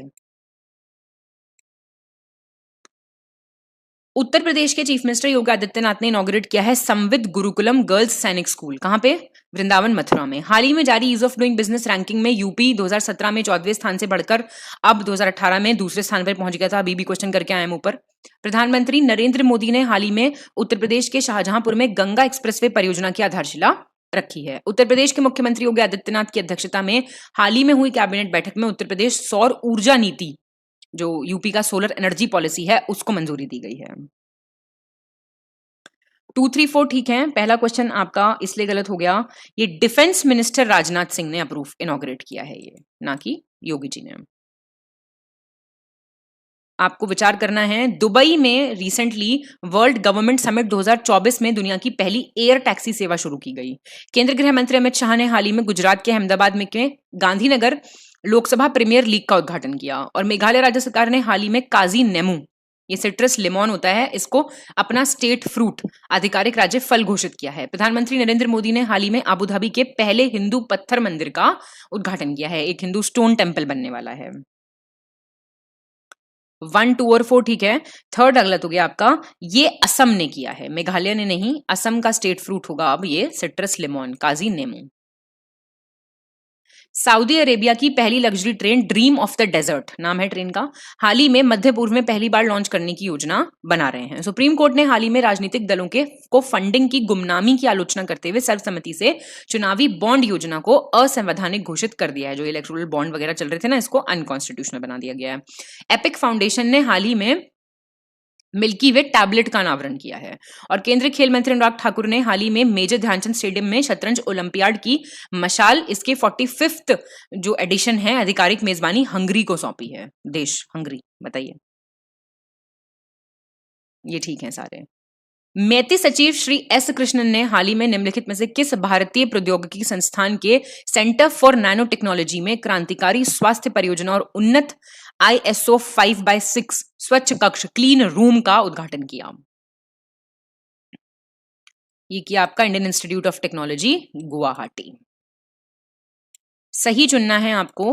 भारतीय जनता पार्टी के दिग्गज नेता नंद किशोर यादव को हाल ही में बिहार विधानसभा का अध्यक्ष चुना गया, speaker of Bihar assembly. Odisha ने हाल ही में कोरापुट जिले में गुप्तेश्वर वन को अपना चौथा जैव विविधता विरासत स्थल घोषित किया है, 4th biodiversity heritage site. Chief of defence general Bipin Rawat की प्रतिमा का हाल ही में प्रधानमंत्री नरेंद्र मोदी और उत्तराखंड के मुख्यमंत्री पुष्कर सिंह धामी ने अनावरण किया। नासा के ट्रांजिटिंग एक्सोप्लैनेट सर्वे सैटेलाइट ने हाल ही में रहने योग्य क्षेत्र में स्थित एक सुपर अर्थ की एक महत्वपूर्ण खोज की है। बताइए। 1, 2 एंड 4 आर करेक्ट। थर्ड आपका गलत हो गया। ये जो अनावरण हुआ है ये किया है defence minister Rajnath Singh plus Uttarakhand के चीफ मिनिस्टर। तो ये डीएम लिख लो यहां पे, ना कि प्राइम मिनिस्टर।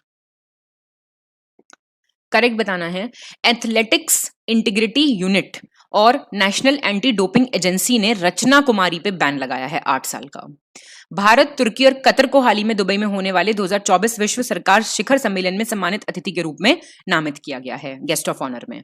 मशहूर संगीतकार जोड़ी लक्ष्मीकांत प्यारेलाल के प्यारेलाल शर्मा को हाल ही में प्रतिष्ठित लक्ष्मी नारायण अंतर्राष्ट्रीय पुरस्कार से सम्मानित किया गया। और प्रधानमंत्री नरेंद्र मोदी को हाल ही में पापुआ न्यू गिनी और फिजी के सर्वोच्च सम्मान से सम्मानित किया गया है। All are correct. Ratan Tata trust ने हाल ही में दक्षिण मुंबई के महालक्ष्मी क्षेत्र में भारत का पहला उन्नत लघु पशु अस्पताल शुरू करने की घोषणा की है। भारतीय रिजर्व बैंक ने हाल ही में सीमित इंटरनेट कनेक्टिविटी वाले क्षेत्रों में भुगतान की सुविधा के लिए ई-रुपया लेन देन के लिए ऑफलाइन कार्यक्षमता शुरू करने की घोषणा की है। और शिक्षा मंत्री धर्मेंद्र प्रधान ने हाल ही में EDCIL विद्यांजलि स्कॉलरशिप प्रोग्राम है ये लॉन्च किया है। बताइए।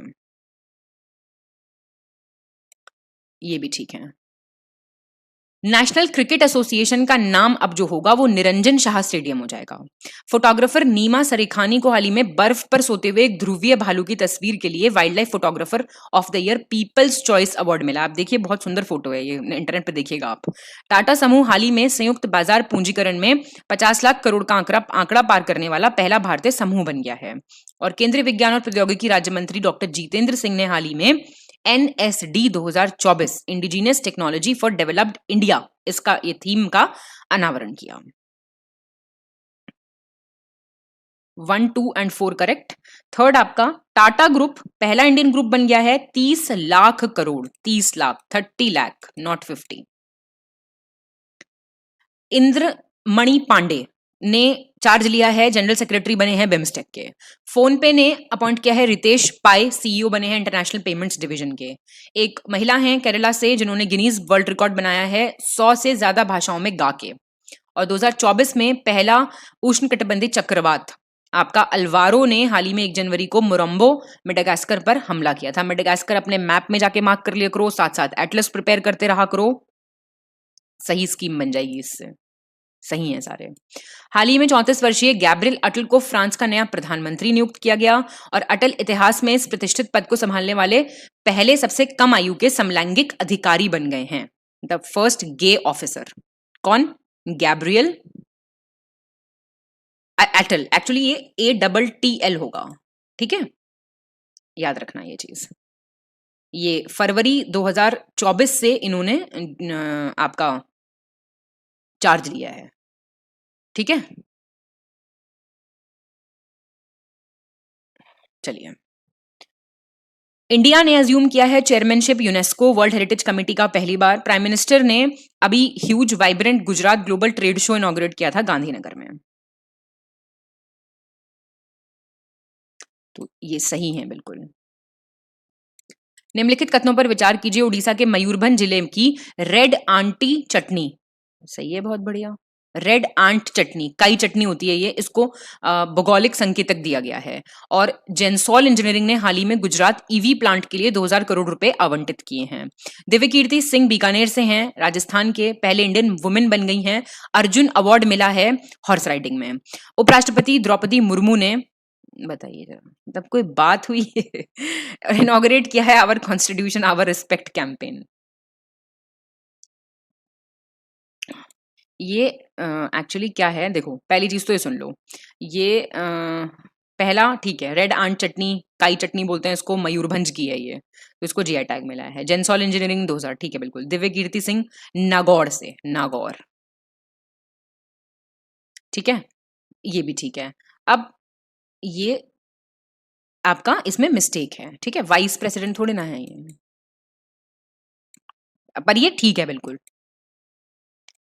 आईसीसी अवार्ड 2023 की विनर लिस्ट दी हुई है। इंडिया के T21 stand out Surya Kumar Yadav को ICC men's T20 cricketer of the year award मिला है। केनिया क्विंटर रेबेल को मिला है ICC women's associate cricketer of the year, और नीदरलैंड के बैस डी लीड को मिला है ICC men's associate cricketer of the year. ठीक है। ये मैरीटाइम जायंट मेयर्स्क, ये समुद्री दिग्गज है, कंपनी बहुत बड़ी। इन्होंने एनए मेयर्स का अनावरण किया है, जो हरित हाइड्रोजन मतलब ग्रीन हाइड्रोजन से फ्यूल्ड है, मेथनॉल ग्रीन मेथनॉल से चलती है, अभूतपूर्व कंटेनर जहाज है। 63rd केंद्रीय भूविज्ञानिक प्रोग्रामिंग बोर्ड की बैठक में श्री वीएल कांथाराव की अध्यक्षता में भोपाल में आयोजित हुई थी। हैदराबाद ओपनिंग बैट्समैन तन्मय अग्रवाल को वर्ल्ड रिकॉर्ड बनाया, इन्होंने फास्टेस्ट ट्रिपल सेंचुरी मारी है। और for the first time in USA nitrogen gas has recently been used to execute the convicted murderer Kenneth Smith. अभी मारा है ना, केनेथ स्मिथ को एग्जीक्यूट किया है, तो वो नाइट्रोजन गैस का इस्तेमाल करा वहां पे। ठीक है, बिल्कुल करेक्ट चुनना आपको। स्टार स्पोर्ट्स ने हाल ही में कार्तिक आर्यन को फुटबॉल का ब्रांड एम्बेसडर चुना है। और यूनियन मिनिस्टर अमित शाह ने इनॉग्रेट किया है, अभी 9 चंडीगढ़ प्रोजेक्ट्स किए हैं काफी। तो आपको बताना है क्या हो जाएगा, बी हो जाएगा ये। सोनी स्पोर्ट्स, स्टार स्पोर्ट्स नहीं, सोनी स्पोर्ट्स ने किया है कार्तिक आर्यन को। सही चुनना है। हाल ही में प्रधानमंत्री नरेंद्र मोदी द्वारा पुश पुल तकनीक वाली अमृत भारत ट्रेन का अनावरण किया गया। केंद्रीय स्वास्थ्य एवं परिवार कल्याण और रसायन एवं उर्वरक मंत्री डॉक्टर मनसुख मंडाविया ने उन्नत स्वस्थ समाधानों के लिए मेडटेक मित्र करके शुरुआत की है। संतोष झा को हाल ही में इंडोनेशिया में भारत का नया राजदूत नियुक्त किया गया है। ठीक है, बिल्कुल करेक्ट चुनना है। लैटिन अमेरिका और कैरिबियन व्यापार परिषद के निदेशक श्री एलपी हेमंत के श्रीनिवासालू, इनको man of the year 2023 award मिला है। प्रजापालन कार्यक्रम ये तेलंगाना डेप्यूटी चीफ मिनिस्टर भट्टी विक्रमार्क मल्लू ने स्टार्ट किया है। रक्षा मंत्रालय ने हाल ही में मुस्लिम लीग जम्मू कश्मीर को यूएपीए के तहत 5 साल के लिए गैर कानूनी संघ अनलॉफुल एसोसिएशन बता दिया गया है। इजराइल ने हाल ही में ईसाइयों को अपने $25 अरब के चिप प्लांट के लिए $3.2 अरब की छूट दी गई है। क्रिश्चियंस को रिबेट दे रहे हैं। 1 to 4 ठीक है, थर्ड आपका इसलिए गलत हो गया। ये होम मिनिस्ट्री ने मुस्लिम लीग जम्मू और कश्मीर को 5 साल के लिए, डिफेंस मिनिस्ट्री थोड़ी करेगी, होम मिनिस्ट्री करेगी। ठीक है, गलत चुनना है। वियतनाम सरकार ने हाल ही में धूम्रपान पर प्रतिबंध लगाने के लिए दुनिया का पहला तंबाकू कानून पारित किया है। सेबी ने देश के वित्तीय बाजारों में निपटान प्रक्रिया में क्रांतिकारी बदलाव लाने के लिए मार्च 2024 तक सेम डे ट्रेड सेटलमेंट की बात कर रहे हैं अभी ये। कर्नल सुनीता बीएस को हाल ही में सशस्त्र बल ट्रांसफ्यूजन सेंटर में पहली महिला कमांडिंग ऑफिसर के रूप में नियुक्त किया गया है। इनकरेक्ट चुनना है आप, फर्स्ट सही है केवल। ये सेबी लॉन्च कर रहा है same day settlement by March 2024 to revolutionise the settlement process in countries financial market. ठीक है, मतलब आपका पहला गलत हो गया, ये न्यूजीलैंड है, इस पे मत जाओ, पहला गलत है और बाकी ठीक है। सही चुनना है करेक्ट। भारत बायोटेक सिडनी विश्वविद्यालय, इन्होंने एमओयू साइन किया है वैक्सीन रिसर्च के लिए। खनन मंत्रालय ने हाल ही में महत्वपूर्ण और रणनीतिक खनिजों की पहली किश्त की नीलामी शुरू करने की घोषणा की है। और आपका एंडलेस बॉर्डर्स ने अभी 54th भारतीय अंतर्राष्ट्रीय फिल्म महोत्सव में गोल्डन पीकॉक पुरस्कार जीता है। ठीक है, आईएनएस इम्फाल की बात हो रही है, गलत बताइए इसके बारे में। रक्षा मंत्री राजनाथ सिंह ने हाल ही में भारतीय नौसेना को के आईएनएस इम्फाल के शिखर का अनावरण किया है। Spire stealth guided missile destroyer Imphal है, इसमें BrahMos surface to surface missile है, ingenious anti submarine rocket launchers हैं। और ये जो युद्धपोत है 20 अक्टूबर को मजगांव डाक शिप बिल्डर्स लिमिटेड मुंबई द्वारा भारतीय नौसेना को सौंपा जाएगा। INS Imphal 15B stealth guided missile destroyer project के तहत निर्मित 4 में से चौथा युद्धपोत है। तो डी गलत हो गया। ये आपका जो है ये थर्ड वॉरशिप है, 4 बन रहे हैं इसके अंदर, उसमें से थर्ड है ये। कौन सा गलत है, इनकरेक्ट। सुल्तान इब्राहिम इस्कंदर को हाल ही में सिंगापुर का नया राजा चुना गया। सुल्तान इब्राहिम इब्नी सुल्तान इस्कंदर, इनका एक्चुअली पूरा नाम ये है। ठीक है, तो इनको सिंगापुर का नया राजा चुना गया। रिलायंस जियो ने हाल ही में भारत की पहली सैटेलाइट आधारित गीगाबिट ब्रांड सेवा जियो स्पेस फाइबर जो है पेश की है। केंद्रीय मंत्री हरदीप सिंह पुरी ने हाल ही में नई दिल्ली के 16वें अर्बन मोबिलिटी इंडिया कॉन्फ्रेंस का उद्घाटन किया। तो बताइए कौन सा आपका इनकरेक्ट हो जाएगा? पहला गलत है। ये आपके जो सुल्तान हैं ये हैं मलेशिया। बताओ, राजा बन रहे हैं आजकल भी लोग। कौन सा सही है? करेक्ट। नीता अंबानी को हाल ही में परोपकार और कॉर्पोरेट सामाजिक जिम्मेदारी जो CSR होता है आपका, उसके लिए USISPF ग्लोबल लीडरशिप अवार्ड मिला है। फाइनेंशियल एक्शन टास्क फोर्स ने केमन आइलैंड्स, पनामा, जॉर्डन, अल्बानिया को ग्रे लिस्ट से हटा दिया है। इन कंट्रीज को जाके अपने एटलस में मार्क कर लेना, मैं पहले बता रही हूँ। Competition commission of India member बन गया है इंटरनेशनल कंपटीशन नेटवर्क कमेटी का। और आईफोन मैन्युफैक्चरर विस्टर्न जो है बोर्ड पे उन्होंने अप्रूव कर दिया है इंडियन यूनिट सेल करेंगे रिलायंस ग्रुप को।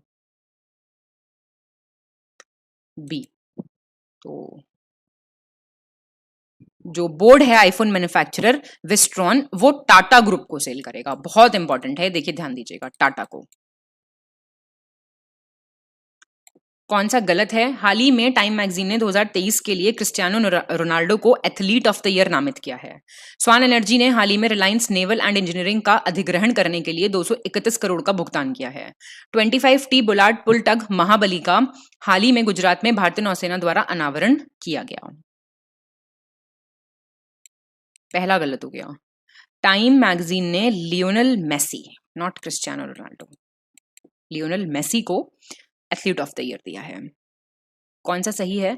सितंबर महीने में दूरदर्शी नेता और एशियन पेंट्स के सह संस्थापक और गैर कार्यकारी निदेशक अश्विन धानी का निधन हो गया।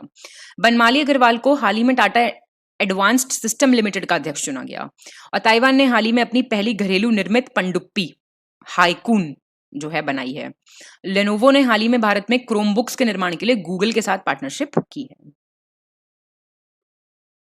ठीक है तीनों।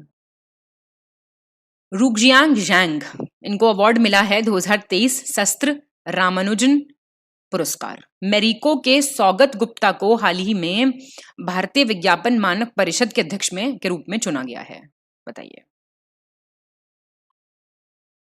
ठीक है, गलत चुनना है आपको। KN शांता कुमार को चेयरमैन बनाया गया है PTI का, press trust of India board का। डॉक्टर दिनेश दास ने ओथ लिया है as the member of UPSC। और रोहन बोपन्ना और ऋतुजा भोसाले ने गोल्ड अवार्ड्स मेडल्स जीते हैं टेनिस में एशियन गेम्स 2023 में। कोई गलत नहीं है, सही चुनना है आपको। महाराष्ट्र सरकार ने हाल ही में जर्मनी की पेशेवर एसोसिएशन फुटबॉल लीग बुंदेसलिगा नाम है के साथ एक समझौता ज्ञापन पर हस्ताक्षर किया है। मैक्स वेस्टपेन ने हाल ही में डच ग्रैंड प्रिक्स 2023 का खिताब जीता है। और HS प्रणॉय ने गोल्ड मेडल जीता है वर्ल्ड बैडमिंटन चैंपियनशिप 2023 में। RBI ने अकोला मर्चेंट कोऑपरेटिव बैंक और जलगांव पीपल का कोऑपरेटिव बैंक जो है उनका विलय की मंजूरी दे दी है। 1 to 4 आर करेक्ट। एक गलत हो गया है। क्यों गलत हुआ है? HS प्रणॉय को ब्रॉन्ज मेडल मिला है, गोल्ड नहीं, कांस्य पदक। गलत चुने। अब तो खुश हो जाओ, एक ही क्वेश्चन बच रहा है। शिवराज सिंह और अनुराग ठाकुर ने हाल ही में PM मोदी के भाषणों पर आधारित सबका साथ, सबका विकास, सबका विश्वास नामक पुस्तकों का अनावरण किया है।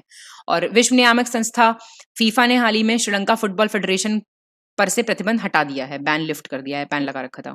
प्रधानमंत्री नरेंद्र मोदी ने हाल ही में आंध्र प्रदेश के पूर्व मुख्यमंत्री NT रामाराव की स्मृति में एक स्मारक सिक्का जारी किया है। सी इज इनकरेक्ट, सॉरी, ये प्रेसिडेंट ने जारी किया है, ना कि प्राइम मिनिस्टर ने। ठीक है जी, कमेमोरेटिव कॉइन। सो खुशी बिल्कुल पार कर देनी चाहिए अब आपको। सही विकल्प चुन लीजिए।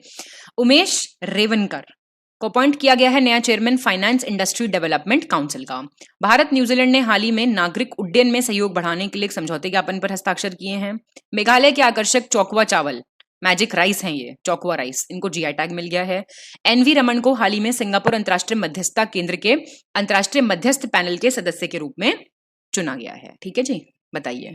ये मैजिक राइस हैं, याद रखना। और ये ना सेमी ग्लूटेनस होते हैं, कभी देखना इनको, मतलब इनको एक्चुअली मैजिक राइस क्यों जानते हैं आप क्यों कहा जा रहा है? क्योंकि इनका बहुत अहम रोल था, जो अहोम डायनेस्टी होती थी ना असम की, उसके जो सैनिक होते थे उनकी डाइट में इनका बहुत इंपॉर्टेंट रोल था। तो इनका ऐसा मानना है कि इसलिए जादुई चावल इनको कहा जाता है। ठीक है ना। तो ये आप याद रखना। अभी इनको जो है जीआई टैग मिल चुका है। असम का राइस है ये।